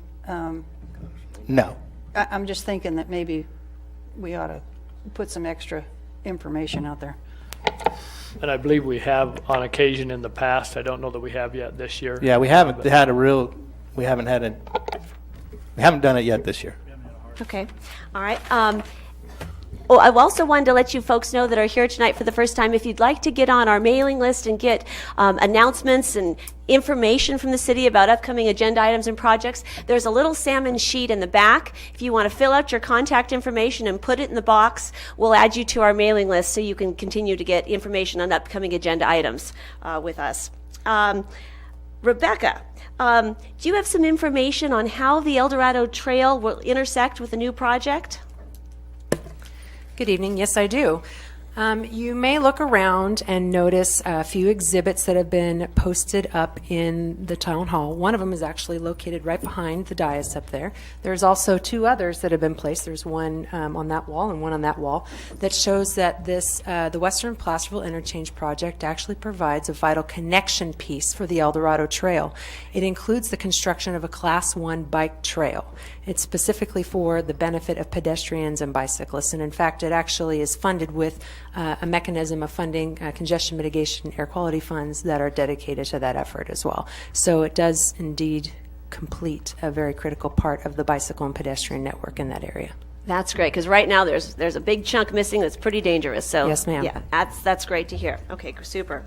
And I would like to address the idea of the safety of the Clay Street Bridge. I know someone made a comment, it's theoretical. Someone, might have fallen off of it. And we did have someone fall off the Clay Street Bridge last week, or last fall. And he fell off the Clay Street Bridge. He was airlifted to Sutter, and he has now passed away. And I'm not saying that he's passed away as a result of his fall. Let me be very clear about that. I am just saying we did have a dangerous fall off that Clay Street Bridge last fall. So, City Manager Morris, do you have any other items that you wish to address from public comment? I I don't, Mayor. I think you covered most of the topics that were questioned, unless there's any other questions council had. That Okay, I think great. most of All them right, covered. well, thank you. We appreciate you being here. We do have written communication, and Cleve, did you want to talk about the letters from, although we've addressed that tonight, but acknowledge those from Don Vandekar? Yeah, and you mentioned it early that we did receive 2 letters from Don Vandekar, who is Don still here? Yeah, he's behind. Oh, sorry, Don, couldn't see you. And yes, there is a meeting being set up with county officials. I believe Marshall Hospital would be part of that. City officials, including public safety, that we are working on. In fact, I think it's already been date set. I hope you've been contacted, Mr. Vandekar. So we look forward to that and looking for solutions. I wanted to add too, with the mayor and vice mayor, we struggled mightily last week with this decision of what to do and how to help. And believe me, there were a lot of heartfelt and tough decisions that we looked at and what to make. But we don't have the answers. We need to continue to work on this and see what the answers are. What's discouraging to me is that there are cities with a lot more resources, a lot more expertise, et cetera, throughout California, throughout the nation, trying to solve this problem. And I have not seen a good solution for it yet. Not to say that it can't be, and I think we never give up on something like this, and we need to find solutions. But anyway, that has been set up, and we will work towards that. So look forward to it. And this last piece of written communication. Could I just real quick? Sure. Okay. You guys have to correct me if I'm wrong, but it seems to me that we've been meeting with the county for the last 3 years trying to solve this situation. And I don't see, and I realize that all the services, as Mark said, come through the county. We have to go through them for mental health, for health and human services, et cetera, et cetera. And Wendy, and you might want to talk about, you've been part of a committee that's been meeting, and I think it's been 3 years since this was established. At least. What's going to change? What's happening that's going to make it that we're going to, get to a solution? Because according to Mr. Vandekar's letters that I read, when this first started, and so many of the faith-based, the churches, bless their hearts, were just, everybody was helping, and now a lot of them have pulled out too because of certain situations that I'm not going to go into. But it just shows that people who do try, that pretty soon, it becomes so overwhelming that they lose, that they just can't face it anymore or do anything. So back to my question, what has changed? What's going to make it happen Well, this very time? briefly, as I won't go into the long history, but through our 3-year collaborative with the city, the county, law enforcement, the faith-based community, and the nonprofits, we now have a compliant COC, which is what we did not have before that. And what does that mean? mean? It's a continuum of care, a collaboration of Right. agencies. And having a compliant COC is necessary in order to receive HUD funding for housing solutions for the homeless. Okay. And HUD is now funding a Housing First program, which is funding housing. There's not money for shelters per se, but there's money for housing. And so we are aligning our efforts with the funding streams. And we were compliant as of January. We had to get this in place by the end of January, I believe. And because of our efforts, this year we were just notified that we received 2.5 more times the amount of funding we did this year than we did over last year for rapid rehousing and for a coordinated point of entry. So progress has been made. I know it's frustrating. I know it doesn't solve it all, but we're building on our success and then looking at, how else we can perhaps allocate resources to work better. So that's a short answer. Well, but and I anyway. appreciate it, and I knew a lot of those things, and that's why I brought it up, Yeah. because I'm sure there's a lot of people that probably felt like I do. They've been hearing this, and nothing's been done. But I wanted you to let the folks know that We look something forward to the has- ongoing discussion. And I have one more bit of written communication that's not pleasant, but because of the amount of volume of this, it's only fair that I share the nature of this person's concern. And over the last couple of weeks, we received roughly 15 texts. Actually, they were sent to our city manager from Jan Carr, and it was important to him that we we heard his complaints, and I will not read all of them, but I will share excerpts from his texts. That he writes that there are 250 legal voting age citizens who plan to take back our city by voting the 3 blind mice out of office. Once this happens, many things in Placerville are going to change, including having the El Dorado County Sheriff's Department take over the Placerville Police Department, which will in turn save Placerville lots of money and take control out or away of the hands of the incompetent, unfit to govern Placerville City Council. He talks about 1 beverage delivery truck illegally parked, and that if Placerville police officers won't keep a much better eye out for this type of problem, then all the more reason for the El Dorado County Sheriff's Department to take over the proper policing of Placerville, and take this responsibility away from the incompetent, advanced, stupid Placerville City Council. He talks about that he does not any longer trust or have any governing faith in all 5 members of the Placerville City Council. He personally observes our body language, tone of voice, facial expressions, and he can tell that 100% we can't be trusted. He also, once again, refers to a beer delivery truck illegally parked, talks about the fact that he's upset that we approved the Western Placerville interchange without being 100% certain that the governor would approve the new courthouse in his budget. This decision to us once again proves that the current city council is totally advanced, stupid, incompetent, and unfit to govern. Another text says he intends to strongly campaign for the current Placerville Police Department to be taken over by the El Dorado County Sheriff's Department, therefore removing it from the direct control of the incompetent, unfit to govern Placerville City Council. He asks many times that one more favor. If you haven't done so already, please forward all of the texts that I have sent you over the past few weeks to all 5 Placerville City Council members, and also please forward the 1 text about the beverage delivery truck to the Placerville Fire Marshal. And this last text I'm going to read verbatim, because this is the one that I take umbrance to. He sends this to Cleve. I don't know you well enough to know if you have the guts to do this, but I am going to ask you to do me a favor. In the future, whenever I attend a Placerville City Council meeting, if and for whatever reason I leave early, none, and I do mean none, of the Placerville City Council members had better not say anything discouraging about me behind my back, like I know they do to the other people who sometimes leave early. And even though I don't expect you to have enough pair of balls to reply to this text, if anyone does, I'll hear about it, and if you can trust me when I say that. Now please, go tell all 5 of the Placerville City Council members just what I said. So, Mr. Carr, it's obviously that it was important to you that we heard your text messages, and I want the record to state that we have heard and received and read your text messages, each and every one of them. And I have 3 things going forward. Number 1, we have looked at whether it is cheaper to contract with the Sheriff's Department. We've done that.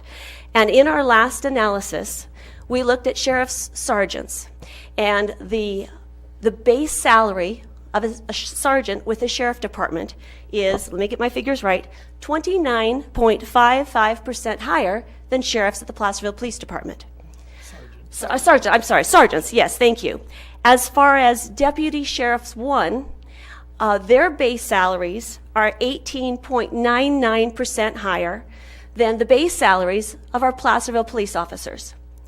And I say this because this is one of the reasons why it is so difficult and so challenging to retain good people in our Placerville police force, because they can make a lot more money somewhere else, especially the Sheriff's Department, which is right inside our city limits.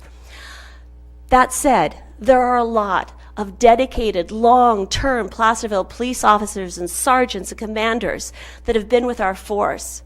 They are here because they love our city. They are here because they are dedicated to our city. And that is something not to be taken lightly. And that brings me to my second point, Mr. Carr. If you have specific concerns that our police department is not effectively and it's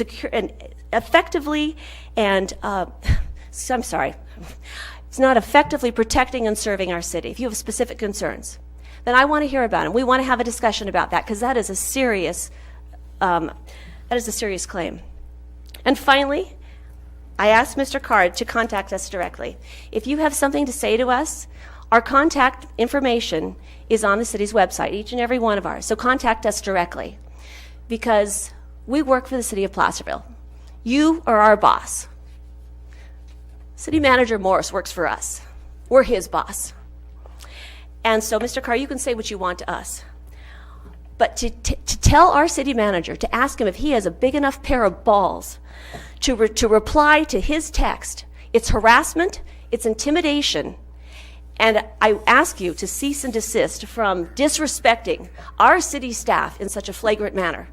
Because as his boss, I won't stand for it. So with that, we're going to get on to city's business tonight.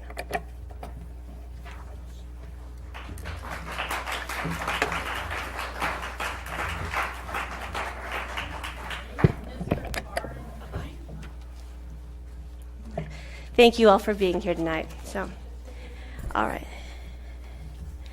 So with that, we are on discussion action items. Let's see, make sure. Wait till our concerned citizens leave. Okay, give folks a chance to leave if you'd like. 2-minute recess. Thanks for being here. All right, we're back. And They kind of violate the whole personal attacks. You're going to hear about that. We're back on the consent calendar. All right. Okay, consent calendar. All matters listed under the consent calendar are considered routine and will be enacted by one motion by roll call vote unless any member of the council wishes to remove an item for discussion. Anyone wish to remove an item for discussion? No. No, and I move for the consent calendar. I'll second the consent. Okay. Any member of the public wish to comment on any item on the consent calendar? All right. Seeing none, roll call, please. Vice Mayor Acuna? Aye. Councilmember Borelli? Aye. Councilmember Clarici? Aye. Mayor Thomas? Aye. Thank you. You know, All right. And then what's interesting, after the last hour, as we go about to do the city business, it's 80 or 90% of the audience has left. It's fine. It's So what that's people- why you don't know what project's coming. It's what people. With that, there's no ordinances, no public hearings. We're on discussion action items 12.1.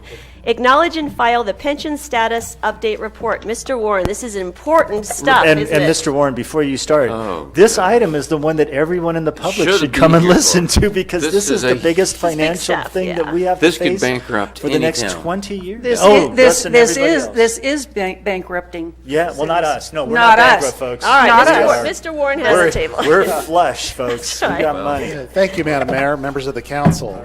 So there have been several news reports about CalPERS. There's been articles in Western Cities Magazine, and we would just like to have a conversation with the council about CalPERS pensions and their potential impact to the city's budget over the next 7 years. Tonight's item is just a informational item. We're not asking you to take any action tonight. However, we are entering into our budget development season, and we wanted to provide you with as much information as possible as we go through the budget development process, so that you're well informed as to these potential cost impacts next fiscal year as well as the next following 6 years. So tonight we would like to first of all describe what is CalPERS, how are pensions funded, what is an unfunded pension liability, and what's the dollar amount. What is the forecasted pension contributions for the city of Placerville over the next 7 years? What funding opportunities do we have? And also answer any questions you may have or the public may have. So first of all, what is CalPERS? CalPERS is California Public Employees Retirement System. It was established in 1932. It was originally the State Employees Retirement System. And in 1939, cities, counties, and special districts were allowed to join CalPERS. It is a trust fund that's constitutionally protected, meaning that the money that goes into the fund can't be taken out. So in no way can the city put money into CalPERS and then use it for something else. The city began contracting with CalPERS in 1981. The city had a pension plan prior to that, another pension plan, and replaced it with CalPERS. And CalPERS has been a valuable attraction retention tool in attracting the best and brightest to the city of Placerville to work for the city of Placerville. CalPERS is a defined benefit that's based on a pension determined by a formula. In contrast, a defined contribution plan like a 401k is defined by contributions and interest earnings. The formula is relatively simple. You take a certain percentage times the years of service times the highest 3 average years salary. And an employee needs to be a CalPERS member for 5 years in order to receive vesting, meaning an actual some form of pension after 5 years. Prior to 5 years, they do not. So your miscellaneous pension plans for non-sworn employees, so these are non-officer type employees, everybody except for police officers, sergeant, commander, chief, so on and so forth. There's 3 plans. So the first one is the classic plan. The classic plan is a plan that employees hired before October 15, 2011 receive, and it's 2.5% at 55, meaning that an employee that reaches age 55 receives 2.5% for each year of service as a CalPERS member. During the Great Recession, you may recall, the city partnered with its employees because of rising contribution rates to establish a second-tier retirement plan. And this was a way of reducing our cost for new hires. And so new hires between October 15, 2011 and December 31st, 2012 receive a 2% at 55. Or we call that our second-tier plan.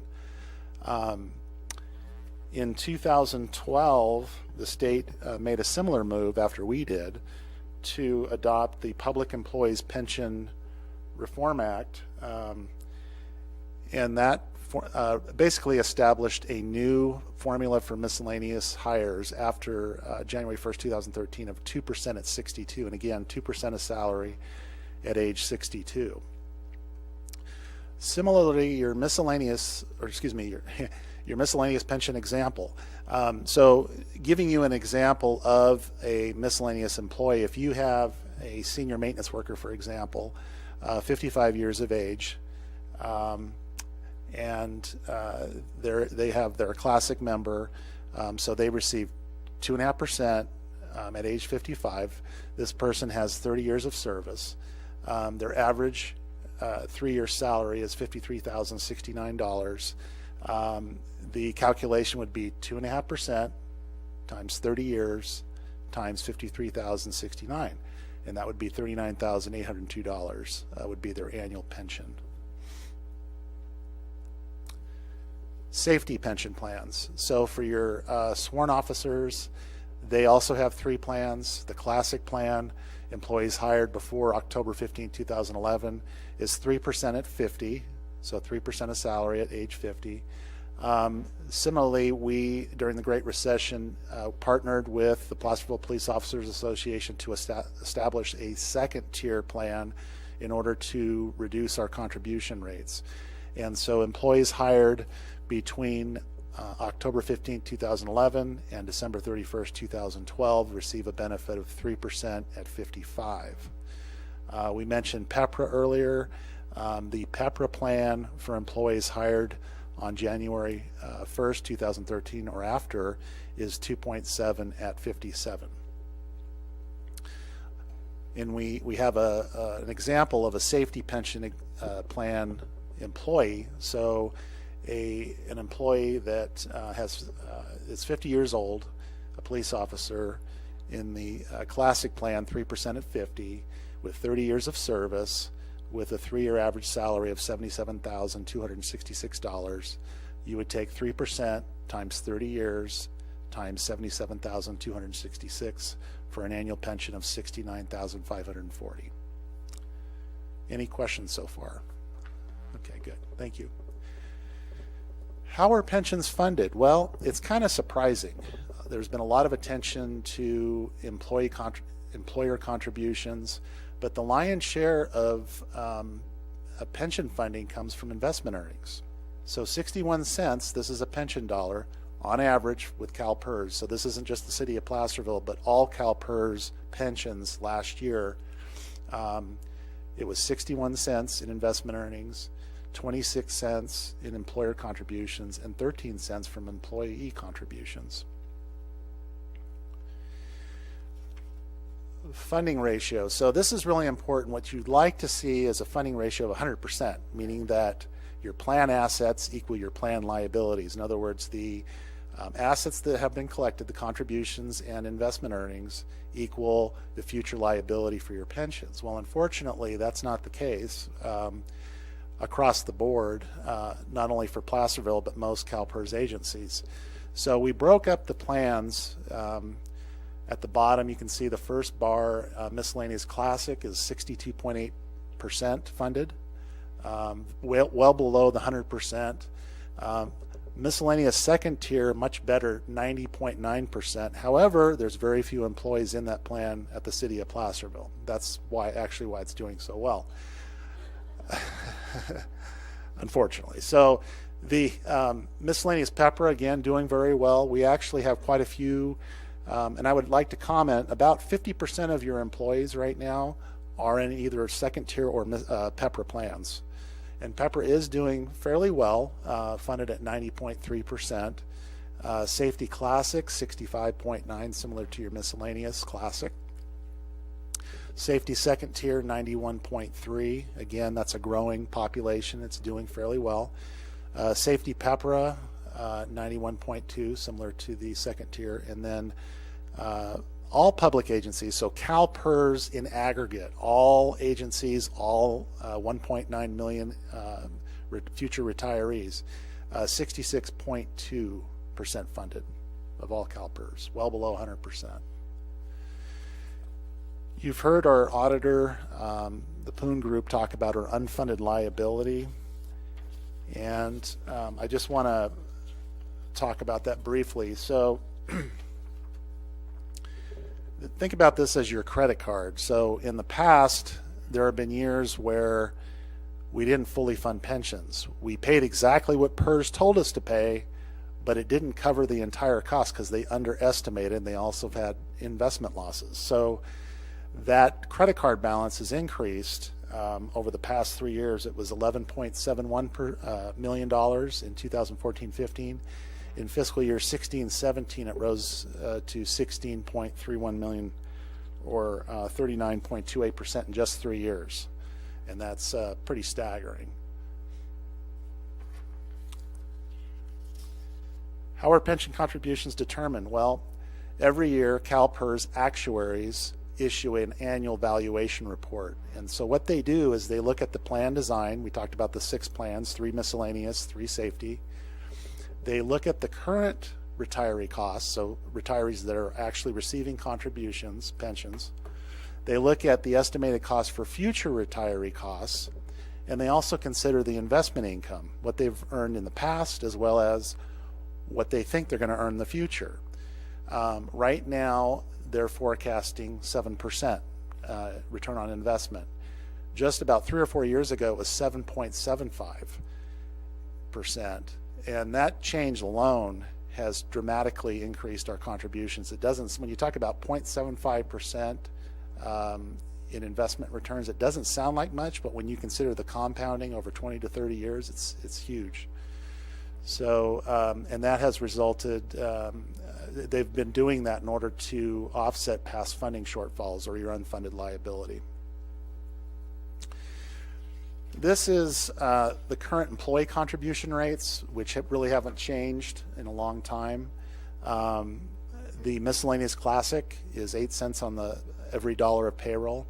Miscellaneous second tier, 7 cents. Miscellaneous PEPRA, 7 cents. Classic safety and classic second tier, 9 cents on the dollar.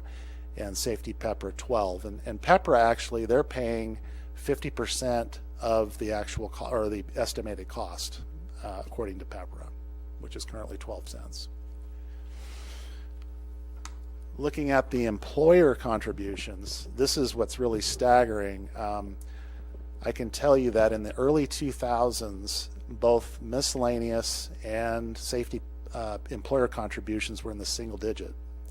As a matter of fact, your safety plan, you had one classic plan back then, actually was super funded according to PERS, meaning that our assets actually exceeded liability and we didn't have to pay a contribution rate according to PERS. But today it's a much different picture, and we'll talk more about the safety contributions. But your miscellaneous contributions right now, this year, are 39 cents on the salary dollar. So for every dollar of salary, we're paying 39 cents for your classics. Well down below there in the red is your second tier, 9 cents on the salary dollar. Pepra, 6 cents on the salary dollar. Pepra is more like what the classic plan used to be about 18 years ago. And then you can see the growth. Now what we've done is we've taken in the valuation report that we received last November, there's projections. And so we've taken those projections based on our forecasted budget over the next 7 years. And there's also been some other adjustments that CalPERS has made us aware of, and we forecasted out the contribution rates. So you can see that, for example, classic miscellaneous, it goes from 39 cents to 43, 49, 55, 57, 58, 50, it stays at 58, 57. So it actually drops slightly. But after 7 years, it's 57 cents on the salary dollar.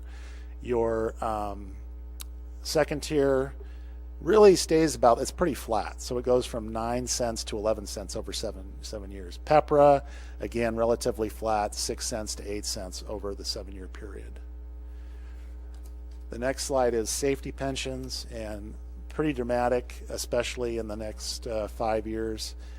You can see that currently the employer contribution is 63 cents for classic, and it rises to 72, 84, 97, $1, $1, and it stays there and it actually drops to $1. So for every dollar salary, $1 of pension contribution. One of the challenges with your classic plans is they're closed plans, meaning that we cannot add employees to them, and as people leave, those plans shrink, the employees contributing, which makes for a smaller pool contributing. So that does exacerbate the contribution rate. So that's one of the reasons why you're seeing this dramatic rise in contribution rates. The second tier safety, 17 cents, 18, 20, 24, 25, 26, and to 27. So the 7th year, we're forecasting 27 cents on the dollar. Pepra stays relatively flat, starts at 12 and goes all the way to 14 cents at the 7th year. This is where the tire meets the road, is what does it mean to your budget over the next 7 years? And these are forecasts, they're not actual, but there's a pretty good chance this is perhaps the best case scenario the first 5 years through, and possibly through the 7th year, but based on what we know. So right now we're paying about $1.5 million in contributions, employer contributions, excuse me. So the blue bars indicate the annual estimated cost. The red bar indicates the increase in cost. So you can see that in 18-19 we're forecasting, it says 21.21, which would be 210,000 approximately. So next year's budget, we're going to have to contribute $210,000 more for pensions in your budget. Now, going into 1920, you can see it's an additional 280,000, and then 340,000 in 2021, and then it starts tapering off, and hopefully that trend continues from that point forward. We'll see. Any questions about that information there? Go ahead. How did you mean we'll see? Are you not expecting that to happen, or what's your forecast? Well, all I can tell you, it's been kind of like a death by 1,000 cuts, because it seems like every year PERS is coming out with more and more bad information, bad news. I know. And all I can go by is what they're telling us right now. Later in the presentation, we'll talk to you about why this is happening. And actuaries, it's an educated guess of what the costs are going to be in the future. And so every year they revise their guess. And the guess could be a good guess, or it could be a bad guess, or it could be an okay guess.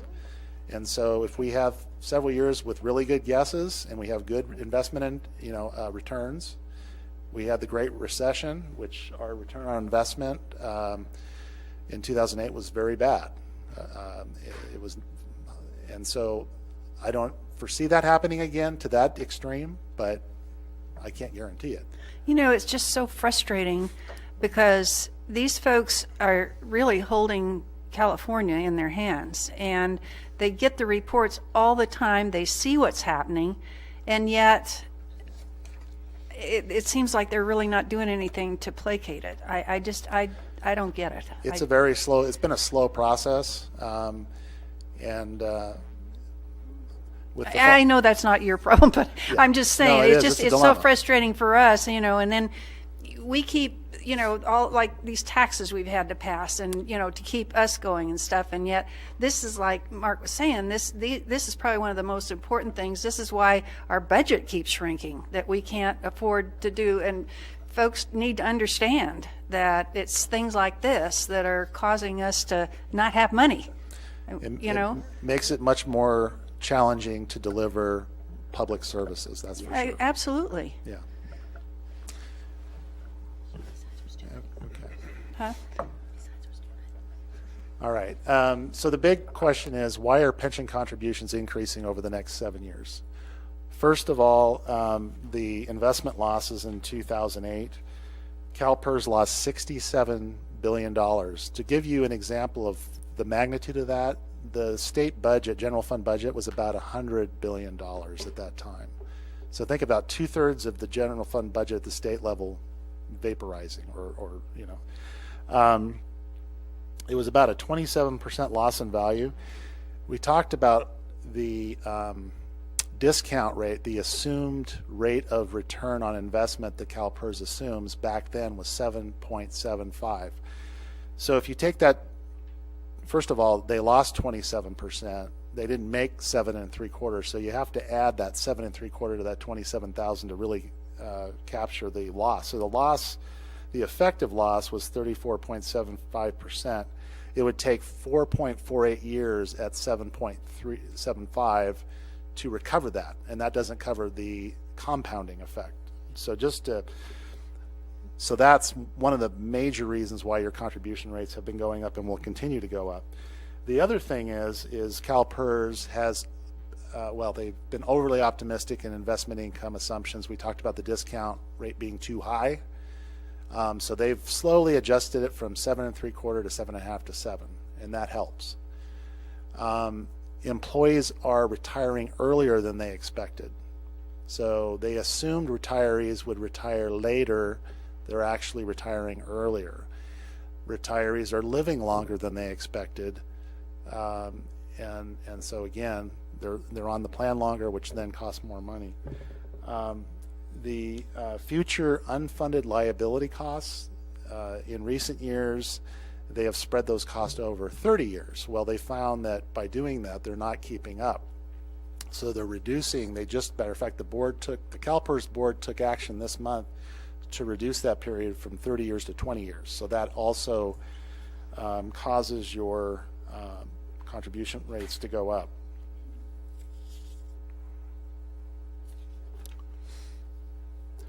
Looking at options, again, we're not making recommendations and we're not asking for direction tonight, but we just wanted to start talking about potential solutions. One is increasing revenues. A little bit of good news, the water and sewer rates that you adopted do address the pension increases over the next 5 years. So of the 7 years that we're talking about, 5 years are addressed. It doesn't mean it's exact, but we did include these costs in the study for the most part. However, your general fund and Measure J grant funds were not addressed, and that's where, when we go into budget, I want to forewarn you, those areas we're going to have to talk about and how we cover those costs. So we can increase revenues, we can decrease expenditures in other categories. Again, I'm not suggesting anything. Some agencies have negotiated higher employee contributions. Issuing pension obligation bonds. In a nutshell, some agencies have chose to do this as a way to leverage lower interest rates. So we talked about the discount rate being 7% currently.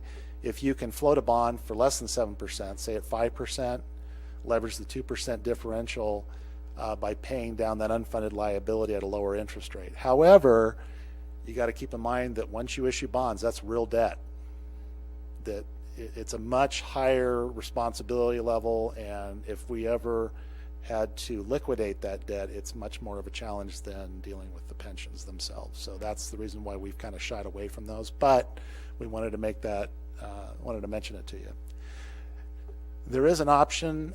Mr. Morris and I have been talking about it briefly, but and I'm not saying it's something we want to consider because in the end you have to still pay in the end. But there is an option to apply for an opt-out of the 20-year amortization of future unfunded liability. Now, we don't even know what that is because it hasn't happened yet, meaning that these are future unfunded. So if our unfunded liability grows at a certain rate over the next 7 years or 20 years, we don't really know what that is. Chances are there are going to be some years where that growth occurs.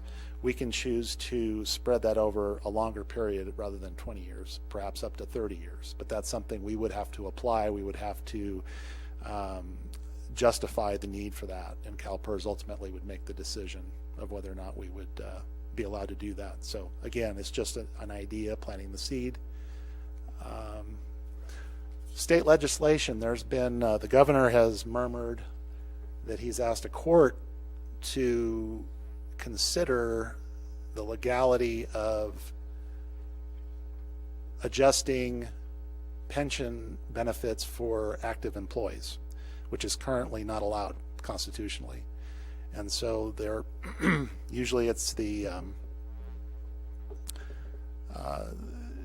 state legal experts that do this, but the governor has actually broached it, so it's kind of interesting. Anyway, I wouldn't be surprised in the next few years that we see something along those lines, modifying benefits, but I can't say for sure. Would you explain that a little bit? Currently, active employee pensions are constitutionally guaranteed. In other words, if you're a CalPERS member agency, the benefits the active employees receive are guaranteed. And it gets into legal areas that I'm not an expert in, but my understanding generally is that the employee benefits are constitutionally guaranteed. So there's been a question, not only by the governor, but other agencies have questioned whether or not that's true. And so it would take a judgment, basically, to So in determine other words, whether- they were guaranteed that when they joined up, and it can't be taken away, and lowering that, as long as I have seen suggested many times. as long as the contributions they can't are made. do that. That's correct. Okay. Were you? Okay. You may have read or heard on the news, there have been agencies in California that have retirees where the employer stopped paying the contributions or paid lesser contributions, and it has affected the retirees' benefits. But that's because the employer is not paying the full contributions. The other option would be a combination of the above that we talked about. There may be things that we're not even considering that will be available in the future as a solution to reducing those contributions. So again, we're not asking for any action at this time. We're just want to have a conversation with the council as we go into budget. We will provide additional updates to the council through budget adoption. We'll provide more refined cost information by fund and recommendations to you at least going into fiscal year 18-19. And I'm hoping we'll have some new information from PERS as well. So with that, I'd be happy to answer any questions you may have or the public has. Dave, thank you for putting this together. I know it's kind of an area that not a lot of folks understand, including me, and it's important for us to wrap our head around this, especially going into budget season. So I appreciate having these specific insights of what this challenge means for our city. Any questions or comments from council I members? just want to say the same thing. Dave, really, this is the best report I really understood it this time. And it's hard to understand. It is hard to understand, but I mean, the way you presented it, I get it. So. Especially when you're as stupid as we are. Yeah, well, yeah. Dave, we will be having a representative from PERS at our League of California Cities dinner on Friday. So when and that thing is at 3 o'clock, I believe. From 3 to 4 is the presentation and discussion about that. So who's the speaker? Somebody.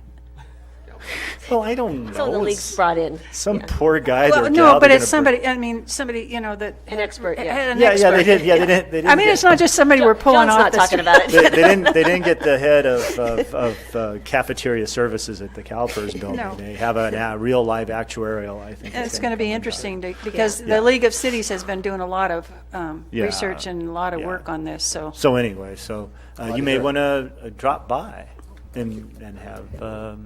Chips. Okay. Right. Would any member of the public like to speak on this agenda item? No? All right, so stay tuned for more. We will receive and file this. All right. Do we need a motion to do that? No. No. All right, we're good. All right.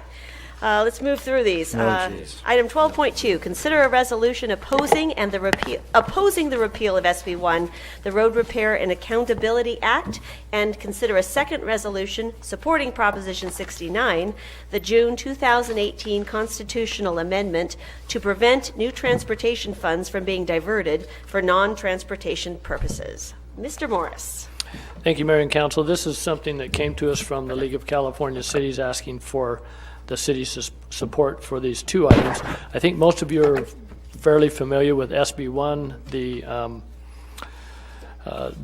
streets and roads tax that was adopted by the state government last year, by the legislature. There is a movement to repeal that that is going on right now. We don't know if it will be successful or not, but there is a movement to see that happen. So they've requested that we adopt a resolution opposing the repeal of that. And this is, I think I've provided all of the information regarding that in the report, so I'm not going to go into a lot of detail on that. I will mention just a couple of things. What we're looking at from SB1. The current year was about $60,000. Next fiscal year, we're expecting about $190,000 in addition to what we're getting now. By the end of the 10-year period, they've projected that number could be up around $400,000. So those are the revenues we stand to lose if they were to repeal SB1. In addition, you repeat those, please? Sure. The $190,000 next year. And then by the end of in 26, 27, so 10 years out, that number would rise to about 400,000 under their projections. That we would lose if SB1 is repealed. I heard you the first time, and I just wanted you. Okay, thank you. In addition, not replaced. And not replaced, yes, correct, okay. Yeah. In addition, we have applied for some of the competitive funds. Our applications are in for 4 projects. Phase 2, the eastbound on-ramp of Western Placerville Interchange. I want to emphasize the project that is going on right now is only the eastbound off-ramp. I want to make sure I said that correctly. And so we hope that would happen. There are some real cost savings in doing those projects together if that funding comes through. Ray Lawyer Drive overlay project, that's a simple overlay project, but to really improve, there's some real problems. We've had some claims for some potholes on Ray Lawyer Drive, so we would really like to get that done. We have that project planned already, but just for a portion of Ray Lawyer Drive, this would enable us to do all of it. Correct, Rebecca? And then we have the Broadway Sidewalk project. This is from Mosquito Road all the way up to Schnell School, right? Yes, sir. Thank you. And that project would actually pave Broadway along with the sidewalk project. So that's what that one entails. And Rebecca's going to correct me if I say any of this wrong. And then the Upper Broadway Bike Lanes Pedestrian Connection Project, which is from Schnell School up to Point View Drive, is a larger project, and that is paving for that project and assisting in the widening, et cetera, of that. So those are 4 projects we have applied for, put in our application, and we're waiting to hear. I believe we will hear in April is when we're supposed to. Yes, sir, end of April. Thank you. So there are potential other funds that we can also get through SB1. They are competitive, and we would have to apply for those, but there's potential to get those also. So the other portion of this is SB 69. There is a portion of SB1, 30% approximately, that is not constitutionally protected to require it to go only for transportation. SB 69, which is on the ballot in June, I believe, June, would constitutionally protect that other 30% of these dollars, so they couldn't be taken for others. Currently, they say they can, but they're not constitutionally protected where the remainder of that is. So that's what SB 69 would do. What I provided for you tonight are two resolutions. One would support both of these, support SB 69 and oppose the repeal of SB 1. The other one would just do SB 69. So I suppose if you wanted to do just SB 1 and not SB 69, you could do that, or Proposition 69, excuse me. You could do that. That's not an option I provided because it didn't seem to make sense to me, but that's your option also. We could do that. Thank you very much. Any council members have any questions or comments? I would like you to emphasize more about 69 and why it was, because it's a little confusing when you get these kind of things out there, but wasn't it the fellow who came up here, the assembly person, Frazier. Mr. Frazier, he's the one who proposed this, and wasn't it because he heard the rumblings of, or was he fearful of maybe the money not being spent the way we really thought that SB 1, so he proposed this to try to protect that? I think that's what I read. That could be. I'm not sure of that history. Okay. Councilmember Borelli, but the goal is to protect the remaining amounts constitutionally. 69 is to protect one. Correct. Okay. Correct. All right, great. Does any member of the public wish to speak on this item? All right. Okay. Mr. Smith. Come on down. Mr. Smith. I did not. Sorry about that. Advised. Okay, go ahead. These issues are interesting, but the legislation is going to change in the normal course of events between now and May. I think it's much more appropriate for you as individuals to express your views, number one, and if you choose to, and secondly, to follow it between now and May. But when you enter these subjects that I think are very often remote from what's going on within the jurisdiction of Placerville, within our city limits, it's not really wise. It's much better to take a posture as individuals rather than as a group. You already paying money, aren't you, to that same league every month for dues? And didn't I see that in the payroll list? Expenses, so you pay money, and they do that, and they represent your interests collectively. But as far as a specific position, it seems like it'd be better to do it yourselves. And it's just because it's going to change a number of different times. You know, there's all kinds of issues you've taken on in the past that have a very remote connection to the city. Immigration and, you know, that business.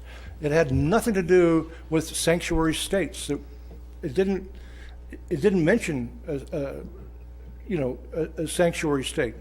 There's nothing that stops the federal government from enforcing federal laws now. They don't get sanctuary just like Julian Assange gets it now at the Ecuadorian embassy. That's a sanctuary. But the relationship is because there we were getting involved in something we didn't need to get involved in. And I think this is the same thing. It's just a better practice to make your comments individually as council members rather than collectively, because you're doing it already through that one group, and it's a moving target. It's going to be a different animal in another month or two or three. Thank you, Mr. Smith. Any other comments?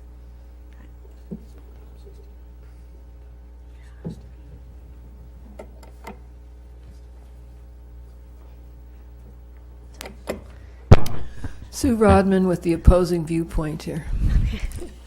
I do not see where it could possibly hurt for the city to weigh in and say, yes, we need to keep SB 1 it is going to fund things we need for our cities, and we don't want 30% of it used for something else.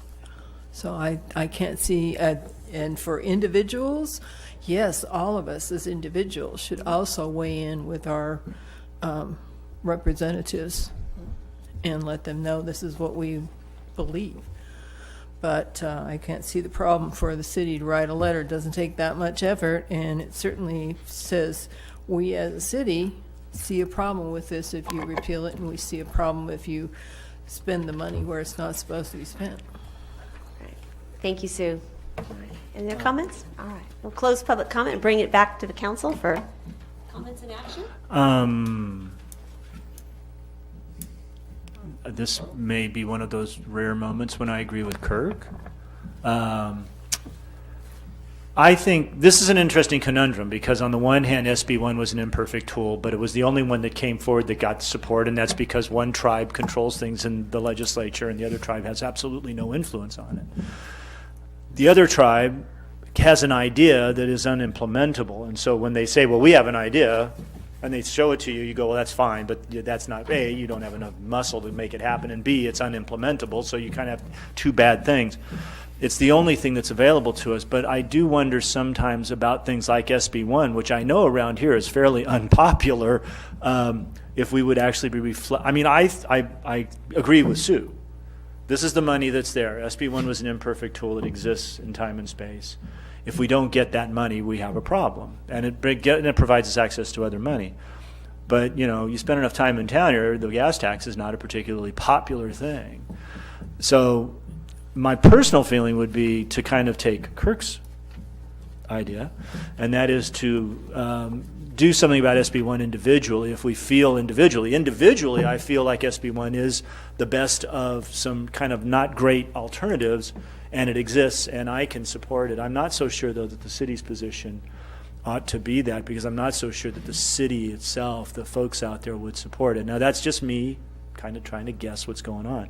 I do believe, though, that the citizens of the city would support making SB1 more bulletproof to people going in and monkeying around with it. So I feel fairly comfortable just knowing the folks out there that I could support doing something with SB 69, not necessarily SB1. I do think, though, that probably 69 is fairly cooked because it's supposed to be on the June ballot, right? Right. Which means it's already been approved, had its ballot. I mean, that's pretty well done. It's not going to get changed between now and the election. So I think, although Kirk's, I think his concerns on some legislation is absolutely honest, because those things can go to the end and then get gutted and amended, and it doesn't even address the same issue. I think in this case, though, this thing is fairly well done, you know, and it'll go to the ballot as it's written today. It's not going to change. And one has already been. And obviously, SB1 is what it is. It's a done deal, but it's being, yeah. Those are my 2 cents worth. Any other council member comments? Those are good 2 cents. It's interesting. I had the same sort of thoughts. I thought, well, the ballot box is going to take care of SB1, whatever that comes up in November. The voters, which is appropriate, it's the taxpayers' money. If it makes the voters will say whether they want it to continue or not. Yeah. Absolutely agree in making it more bulletproof in June. There are significant dollars at risk for Placerville, and there's been instances in the past where Kirk has brought this up, where we were perhaps joining a huge group that was maybe far beyond something that could affect us. But in this particular instance, we can see where we can put some of these funds to use in our next 4 to 5 years of scheduling. So that would be the one thing that would say, the league has asked us, yes, we are a league member and we pay the dues. It's absolutely correct, as has been stated. It's just in this instance, we'll fulfill that request and be a team player. There are some background, so that's my 2 cents. That's my 3 cents. Patty, give me a comment. I just also in our packet we were given these sheets that it's called debunking the myths, and all the questions that have been addressed, and then the answers to them. And I read them, and it really dotted the into my sentence that I think we should support it. I'm sorry, I just do. And I appreciate all my fellow council members' comments and that of the audience. I understand both standpoints. My stance is transportation projects, as we've been talking about this evening, take so darn long to implement and to plan for and then to fund. And 10 to 20 years. If we were to take away this revenue stream at this point, would be to derail, I think, the state of California and the progress that we are making on transportation projects that are critically needed. Is this a perfect tool? Like you said, no, it's not. But it's the only tool that came down the pike, that went through the legislative process, and that does address some of our transportation, a majority of our transportation needs. Well, a large portion, let me say a large portion, let me not say a majority, a large portion. And therefore, I am in favor of supporting both these measures, and certainly Proposition 69 to save transportation funds for transportation needs. So with that, I will make a motion to adopt both resolutions as recommended. And I'll second it. Actually, if I can correct that, it would Yes. just be the one resolution that does both, takes both I got the actions. wrong So it's one. the Yeah. second resolution, if you would, please. Okay. Oh, action 2. You know what, I grabbed the wrong. Attachment 2, so I Attachment apologize. 2. Yeah, attachment 2, the resolution supports the Proposition 69 and opposes the repeal of SB 1. So All moved. in- Thank you. And I second it. Okay. All those in favor? Aye. Opposed? All right, motion carries. Thank you. All right, now we're on another item 12.3, adopt a resolution authorizing the city manager to negotiate and enter into an agreement with Mason Smith Success Strategies for a council staff communication and goal-setting workshop for a not-to-exceed cost of $7,000 and approving a budget appropriation from the general fund contingency for unforeseen expenditures in the amount of such. Mr. Morris. Thank you, Mayor and Council. As you know, in the past, each year, the council has done some type of goal-setting workshop, team-building workshop. It's been about 4 years, or maybe 5 years now, I guess, since we did one where we actually had it facilitated. We had someone come in and help us with that. This year, not that we have any major issues, but in order to do a more formal process, it's my recommendation that we consider bringing in a facilitator to assist us in the process and looking at what I'm terming as a goal-setting / communication type workshop for the council and staff, so council and department heads. We solicited proposals from 4 different people, and all submitted those, and we considered those. I talked to all 4 of those. And then when I got the proposals, I asked Mayor Thomas to assist me in reviewing those and provide a recommendation. Based on that and the review of each of those, we are recommending the firm of Mason Smith Success Strategies to do the facilitation for us. The total cost would be $7,000, and I think that would be all inclusive. I need to mention a couple of these. For example, the Bluhan Group proposal had some would-be plus expenses. I believe the others, Team Gabler and Real Greatness, were all inclusive, I believe, in theirs. However, there were some options included with the Real Greatness proposal. Again, Laura Mason Smith, who would be doing the facilitation, who is the owner of the company, was very impressive in what she can do and what she's done, and I felt, and I think the mayor did too, very comfortable with what she could do and help us with, and coming out with something that can be a usable tool for us to move forward and communicating better. I would like to say not only amongst ourselves, between council and staff, but with the public also, and that's what we hope to accomplish. We also will be looking at some major, what I'd like to call major priorities, and to have some discussion about those in the city, and kind of helping staff, giving us some direction in how we may want to proceed forward with some of those based on a very heavy workload that we already have, and deciding what is the most important to all of us. So that's kind of the format. Did you say you met with these folks face to face, or did you have phone calls? Or I met with all of them except for Peter Bluhan from the Bluhan Group. I talked to him over the phone. I did not meet. Okay. The others I all met face to face. Okay. So with that, my recommendation is that you authorize me to negotiate and finalize the agreement with Mason Smith success strategies. And just so you know, the tentative date that we've secured for this is April 19th. And I think I've quizzed all on you. Hopefully I have that date works for you. So Great. First I've heard of it. Thank you. So that's the date that we have set for that. It will be an all-day workshop, basically starting at 8 in the morning, going till 4 or 5 in the afternoon. Right. So we're looking forward to it. I really look forward to having a dynamic discussion, not only with each other and going over, how we can best most effectively work together, but with our staff and understanding the pressures that they're facing and the priorities and the projects, and seeing how we can even collaborate at a higher level in order to move the city forward. And I really look forward to that. I did have a chance to meet with Laura Mason Smith with Cleve, and I think we were impressed with. She really wants to tailor our day exactly to what our needs are. It's not like she has a prescribed program that she's bringing into us in order us to fit in her box. She's very much collaborative and in getting us and drilling down to exactly meeting our needs from a facilitated standpoint without coming in with her own agenda. And was very impressed with her on that.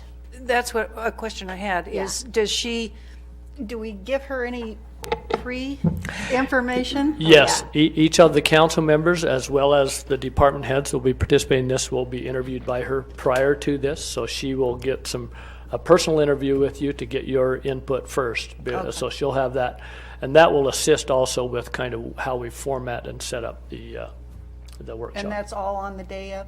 No, those interviews will be prior to. I'll be contacting you. I read it, but okay. I just want to good idea. I'm just reiterating. We will set up those interviews one day when she will come up and take care of us. Okay. So, and she's fairly local. She's from Gold River, so she great. can facilitate with us on an ongoing Gold River basis. Chief probably knows her. All right, any members of the public wish to speak on this?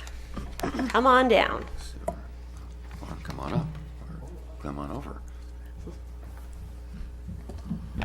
Sue Rodman, resident of the city, and I see 3 problems with this. The proposed goal-setting workshop for $7,000, I think, is an inappropriate use of contingency for unforeseen expenditures funds. This should have been proposed in the regular budget meetings, not brought in outside of the regular budget proceedings. This is budget outside of budgeting. How can you justify this expense after asking the county for $20,000 for the aquatic center? I have been subjected to a number of these consultant-led goal-setting sessions, and personally have found them to be of very little value, if not a complete waste of time and money. Fix the roof at the city yards, and it would do more to raise morale than all the goal-setting sessions out there. And if we really need this, I think the city manager should be able to do what's needed to be done, and I think it would have a better result than having somebody come in from the outside. All right. Thank you, Sue.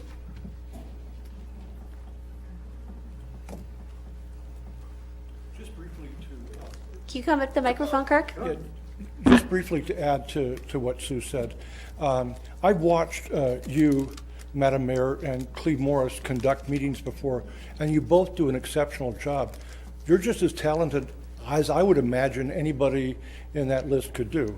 So that's what I think you could do a very good job of team building and working on these success strategies on your own.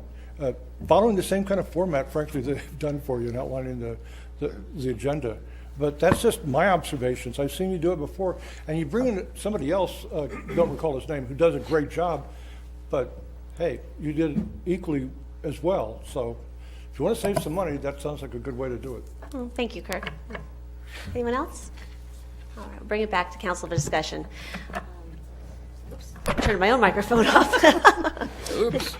Any further discussion from council? I had questions. Go ahead, Mr. No, go ahead. Go Go ahead, sir. Okay. As a facilitator, I think, I mean, with all irrespective of Sue's experience, because I've experienced the same thing she has. I've gone to these things and said, okay, what was that?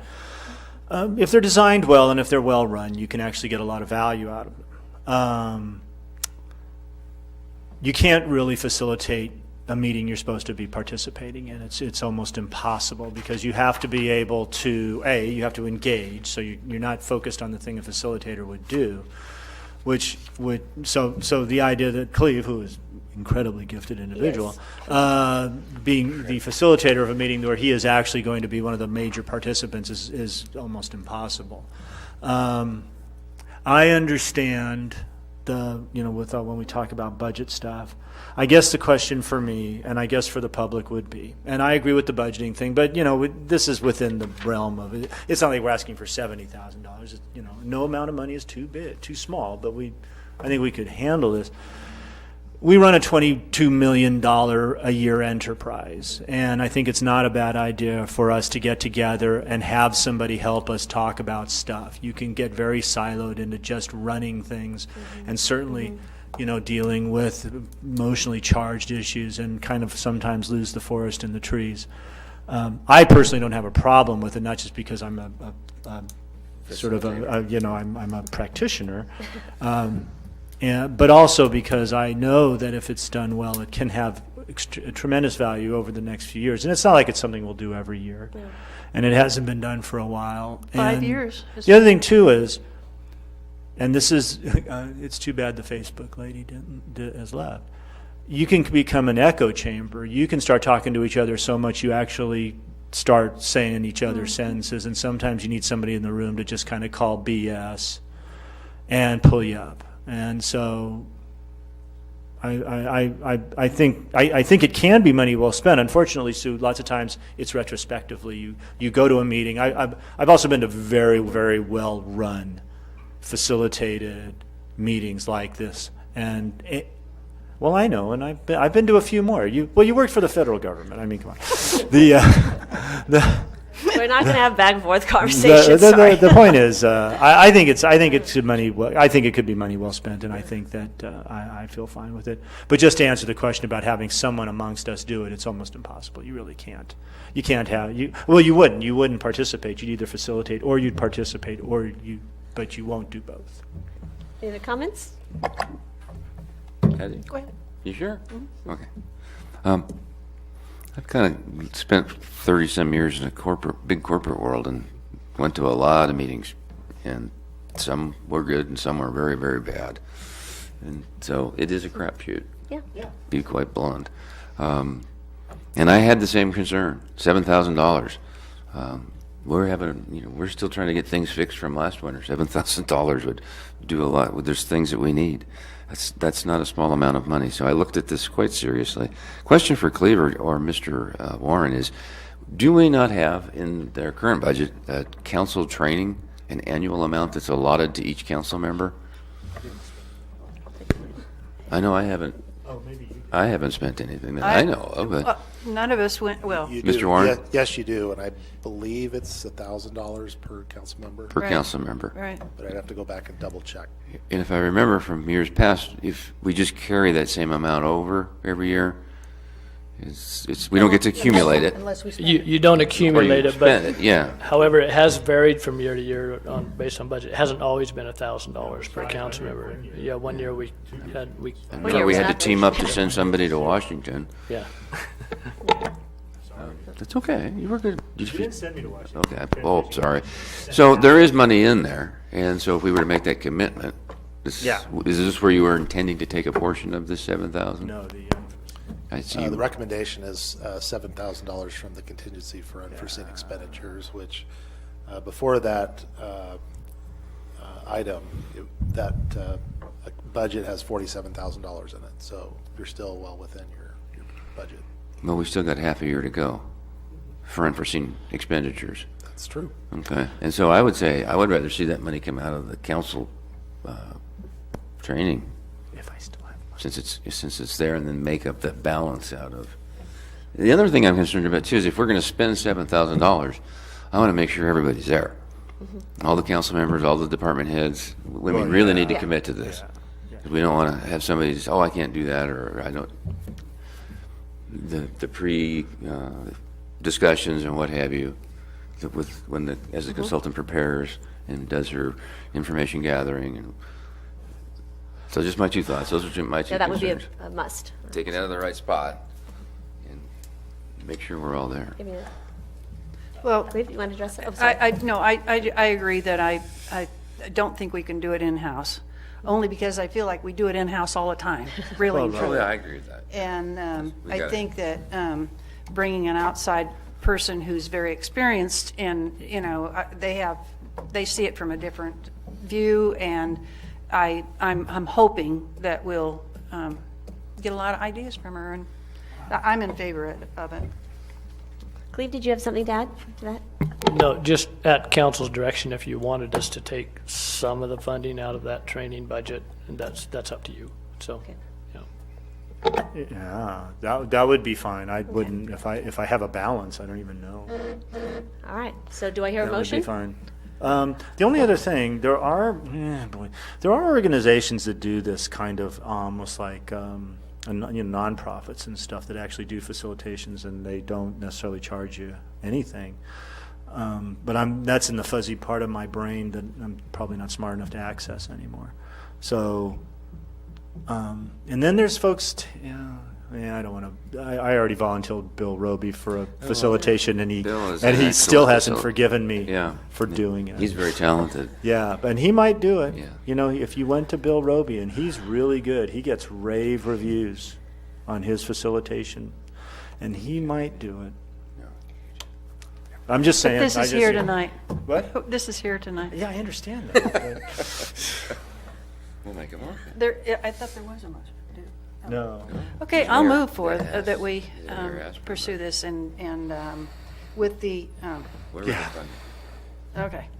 Take it out My of our. glasses on. Take it out of our MAD money. Adopt a resolution authorizing the city manager to negotiate and enter into an agreement with Mason Smith Success Strategies for council staff communication and goal-setting workshop for a not-to-exceed cost of $7,000 and approve the budget appropriation. And is this where you want me to add? Yeah, that'd be good. What you heard. I'm not sure where we're going to take it from the council training fund that has whatever's in the. I'll leave that up to Dave. It's to take the funding from council training. It's council training, but or for trips or whatever we had to. Yes. So I'm sorry, just for clarification, I just want to make sure I understand your motion. So you're recommending that we use all the money that are left in the council training budget? That's left in for the council And then the difference come from the contingency. The budget at the beginning of the year was $5,000 approximately. I'd have to go back and double check. But whatever the difference is, come out of contingency. What was it wasn't this year that you approved, you wanted your money to go towards sending planning commissioner? Was that last year? Remember? Yeah, I do remember. So I don't know, that's why I'm a little, I don't know what's in there. I haven't used any of my money. I didn't go to the League of Cities, so I haven't used any of mine. That's what I want to caution the council. I don't have the exact figure with me. So the figure that is unallocated so far, Patty, to use balance. for this, and then the balance, The balance of the unforeseen contingency fund? If whatever. Is that what you're saying? I don't know what I'm saying, quite honestly, because of what's been suggested. I don't know what, like Dave's saying, he doesn't even know how much money is in there. So well, you're directing staff. I'm directing staff to check it out, and anything. I mean, I'm more than happy to give my portion. And from what I'm hearing, I think the rest of the council is too. So your motion is for the balance of the training fund. Exactly. For council When members. we want the meeting? April 19th is the meeting. Okay. If we could come back with the real number in 2 weeks, would that still allow us to get Ms. Mason McDuffie under? I would really like to give her the go-ahead. She's got some other things planned, and there's some planning she needs to do. We could come back with the number and have you tell you this is what you have, and have you do the appropriation at another meeting. Yeah. If you would like to do that, and then you would know where it was coming from. Well, we have a motion on the table. Do we have a second? I'll second Patty's motion. Okay. So, Dave doesn't have it in his computer. So, Regina? He doesn't have that in I'll his call. computer. Vice Mayor Acuna? Aye. Councilmember Borelli? Aye. Councilmember Clarici? Aye. Mayor Thomas? Aye. And perhaps if we could ask staff to bring back that figure at a They'll let us know later later. meeting, just Absolutely. for our clarification. You got it. Great. And for the All public, right, too. thank you very much. Public needs to know. Yes, absolutely. All right, item 12.4, consider a resolution supporting Proposition 68, the California Drought, Water, Parks, Climate, Coastal Protection, and Outdoor Access for All Acts Act of 2018. So briefly, Mr. Morris. Yeah, really. All right. Proposed on the ballot again, and I, looking at my notes, I believe this one is in June also, is Proposition 68, known as the California Drought, Water, Parks, Climate, Coastal Protection, and Outdoor Access for All Act of 2018. This one is a little bit newer to me. I did read up what I could on it. I looked at the bill, et cetera, to see what provisions are in there.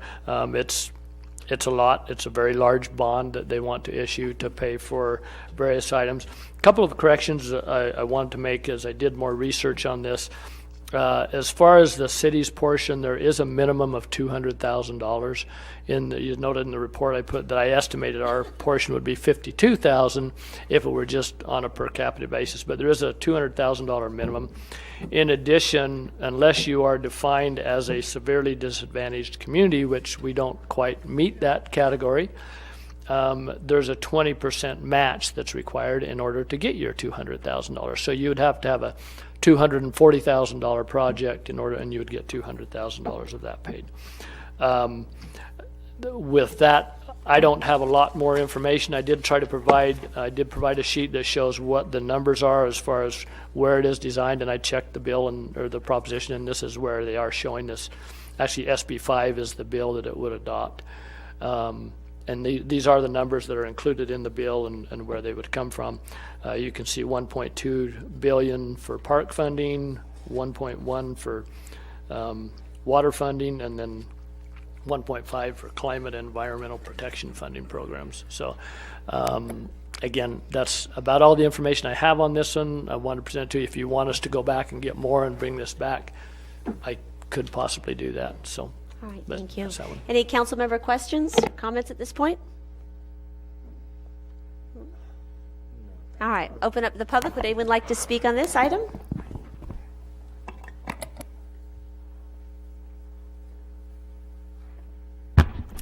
Sue Rodman, I oppose this one. I think it's one of those big, huge bond things that going to put the state of California even further in debt. And by the time they pay off the bonds, it will cost us double what it would cost us just to do the projects themselves. So, and by the time you get the wastage that happens in these bond issues, and how much of it will come anywhere close to Placerville, and how much of it will go to where there is the big populations. Let's face it, the legislature is purely run on population now. I think it's a waste of our time. Yeah, I'm with Kurt on this one. This is way out of our wheelhouse.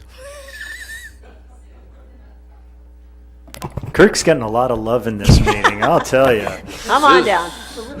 This is a good one. The naysayer, because when you read that material, boy, doesn't it sound exciting? Clear air, safe parks, wow. What's better than apple pie, motherhood, and the American flag, and baseball? It's hard to be opposed to that. And if I was in your position, wow, look at all those grants, billions of dollars.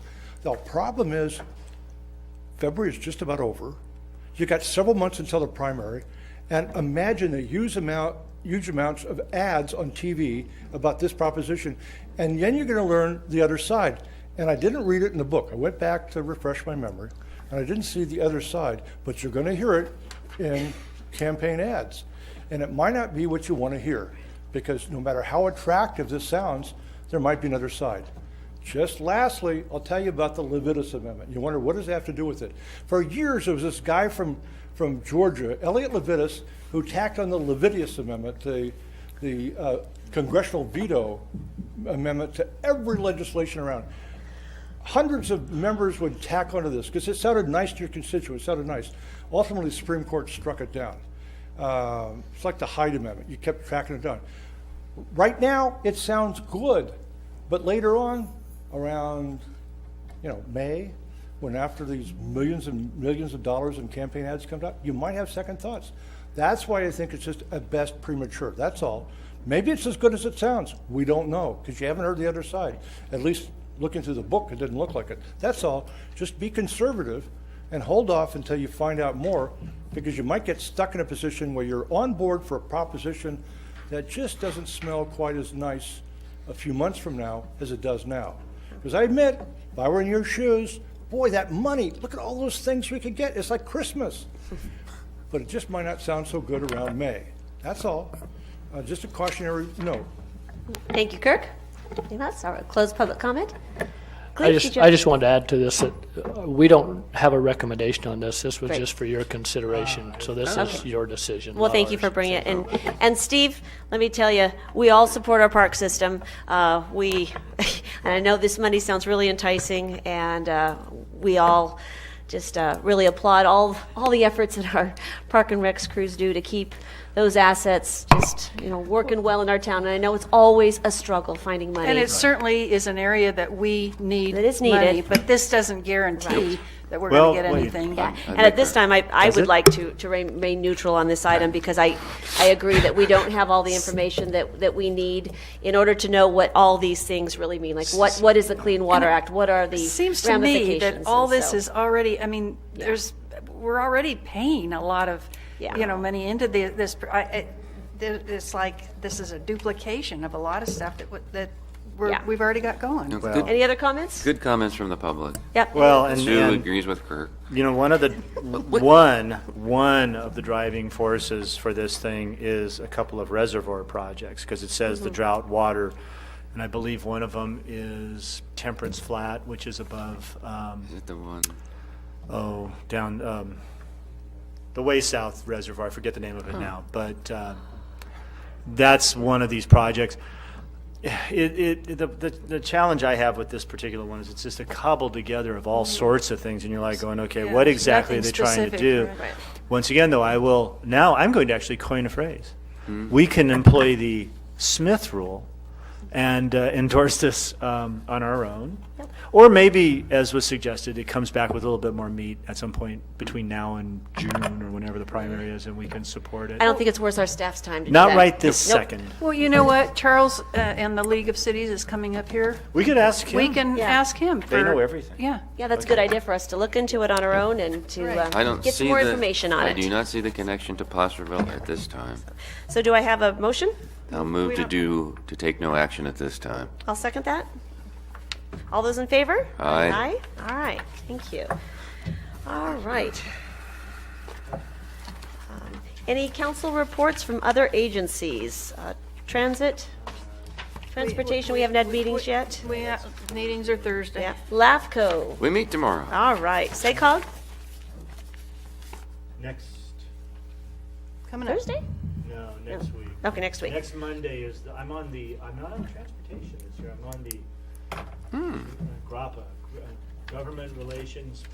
I'm on the Government Relations something committee. That's on Monday, and then the general meeting will be the following Thursday, 2 Thursdays after that. So, when I do it, I'll give you a call. Okay. But we had a meeting, but it was pretty uneventful. They had a big, long presentation about something that really did not relate to us at all. So I'm not going to bore you with it. Well, thank you for representing us. There you go. The 2x2, we had a meeting last week, and we talked about the homeless issues that were identified tonight. Coordination of road projects and shared services were on our agenda. So, any council requests for future agenda items? All right. No, I am on 15.1 right now. Yes, it comes after 14. So thank you. I know, right? So acknowledge and file the quarterly reports for the departments. And first of all, I would like to say this represents an extraordinary amount of time for our department heads. And we really appreciate all of the information contained here tonight. It was very helpful to review, to understand, And I appreciate it, especially going into budget season, helped to give us a comprehensive view, before we delve in even more.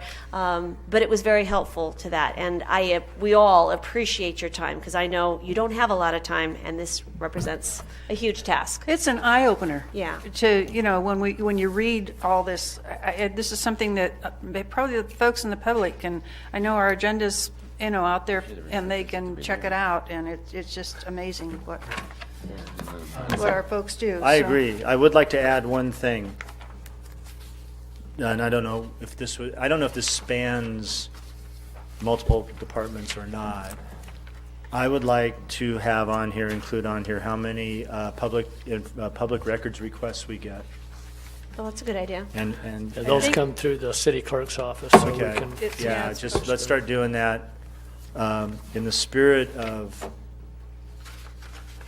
I would prefer to have who's actually asking for all this stuff, but I think we won't. We'll just simply have, even though those are public requests, it's a public record, we could thoroughly put their name in the public square.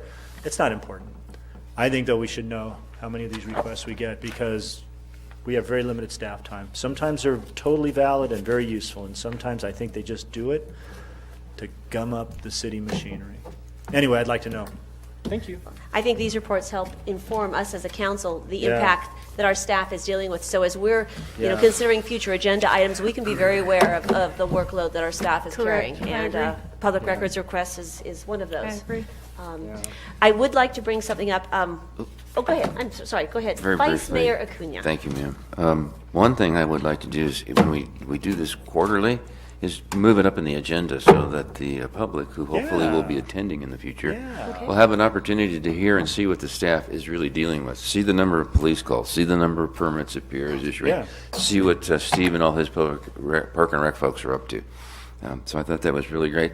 On future agenda items, I thought we were going to have a report from the animal control. It's coming next time. Coming next time. Okay, so thank you. Go I'm ahead. done. Go ahead, Cleve. Thank you.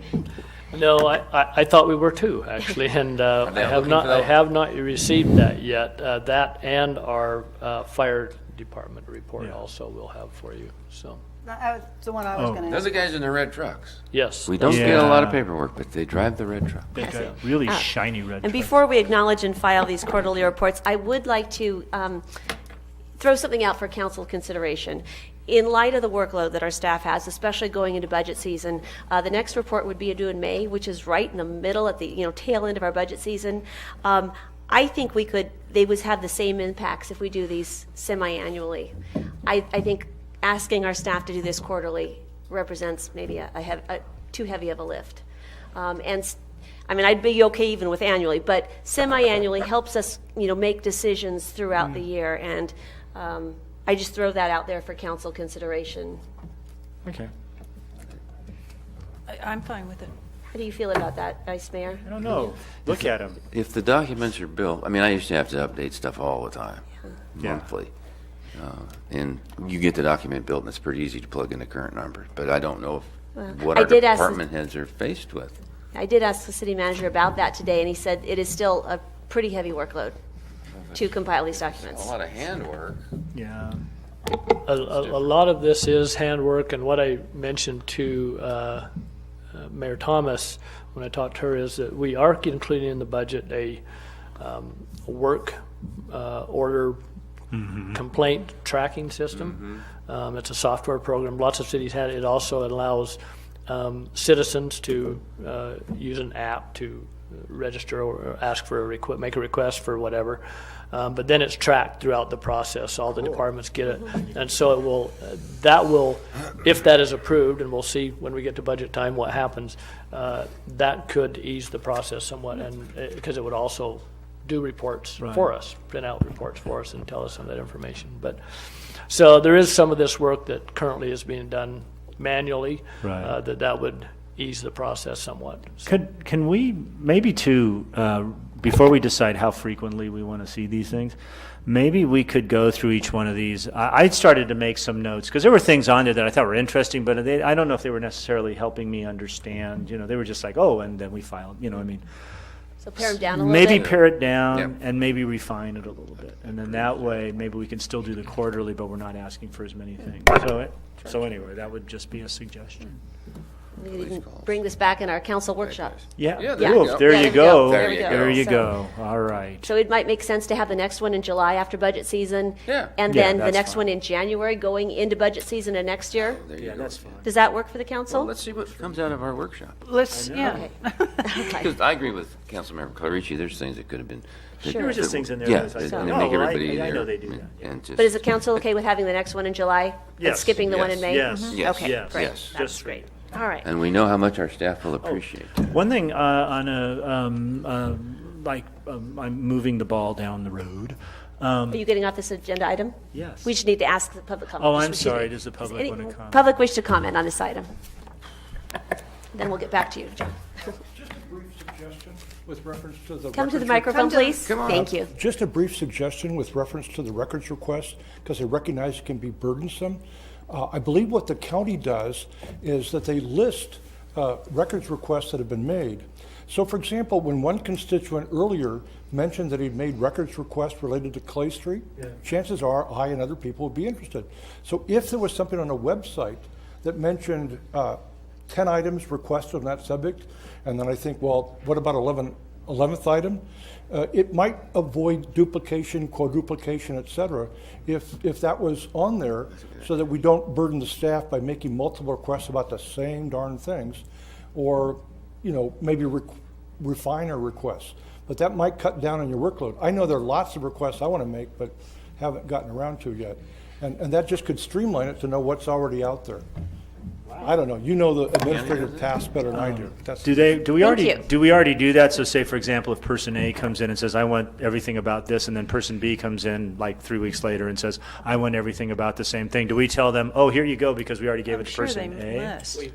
We yeah. We do give it to both of them. I don't know if we mentioned that we just gave it to. Oh no, But we do no. give But it to both of you them. just happen to say, oh, aren't you lucky? Here you go. Yeah. And boom, you can give them a. Okay. Okay. Oh, that's an interesting When it thing. was asked for. Kirk Okay, is thank you. Kirk is spitting hitting 'em out of the jewels park. tonight. I'm Yeah. telling you, this is I- a whole new day. I for just them. want to mention, I would guess that very likely the county there are software programs that manage those. They may have a Can we program just- that manages that. Can we just steal it do from them? Like, Yeah, we I don't think try, so. Can we yeah. bootleg it from them? Anyway, just Suck it up. a comment. We do all of that manually We could ourselves. go We don't to, have a you program know, to do it. So do we need a motion on item 15.1? No, we just. All right. So John, you have something else to say before we adjourn this meeting? Yes, as you know, it's probably why I'm not particularly smart and blind. I have been talking to folks about the issue of cannabis, adult, what do they call it now? Adult use cannabis? Well, it's recreational, but it actually has there's medical and adult use, I think is how they actually say it. And I've been talking to some folks, and I've talked to the chief. I talked to a bunch of people, and we were supposed to we're trying to get a workshop together on that. And I just kind of like to keep that on the radar and get that workshop done sooner rather than later. That's all. All right. Thank so you. that we can talk about the ganja. And with that, we will adjourn this meeting to the next tentatively scheduled City Council meeting, March 6th. On topic is the Broadway Sidewalks Design, Upper Broadway Bike Lanes, Transit Authority Agreement, Placerville Police Officers Association MOU, Title VI Program, Unified Confidential and Supervisory Employees MOUs, Reserve Police Officer Approval, oh, always like that, Clay Street Contract, and Sierra Tank Bypass EID Agreement. So, Mayor, it's not. Oh, you're right. It's March 13th. March 13th. Oops, typo there. Sorry.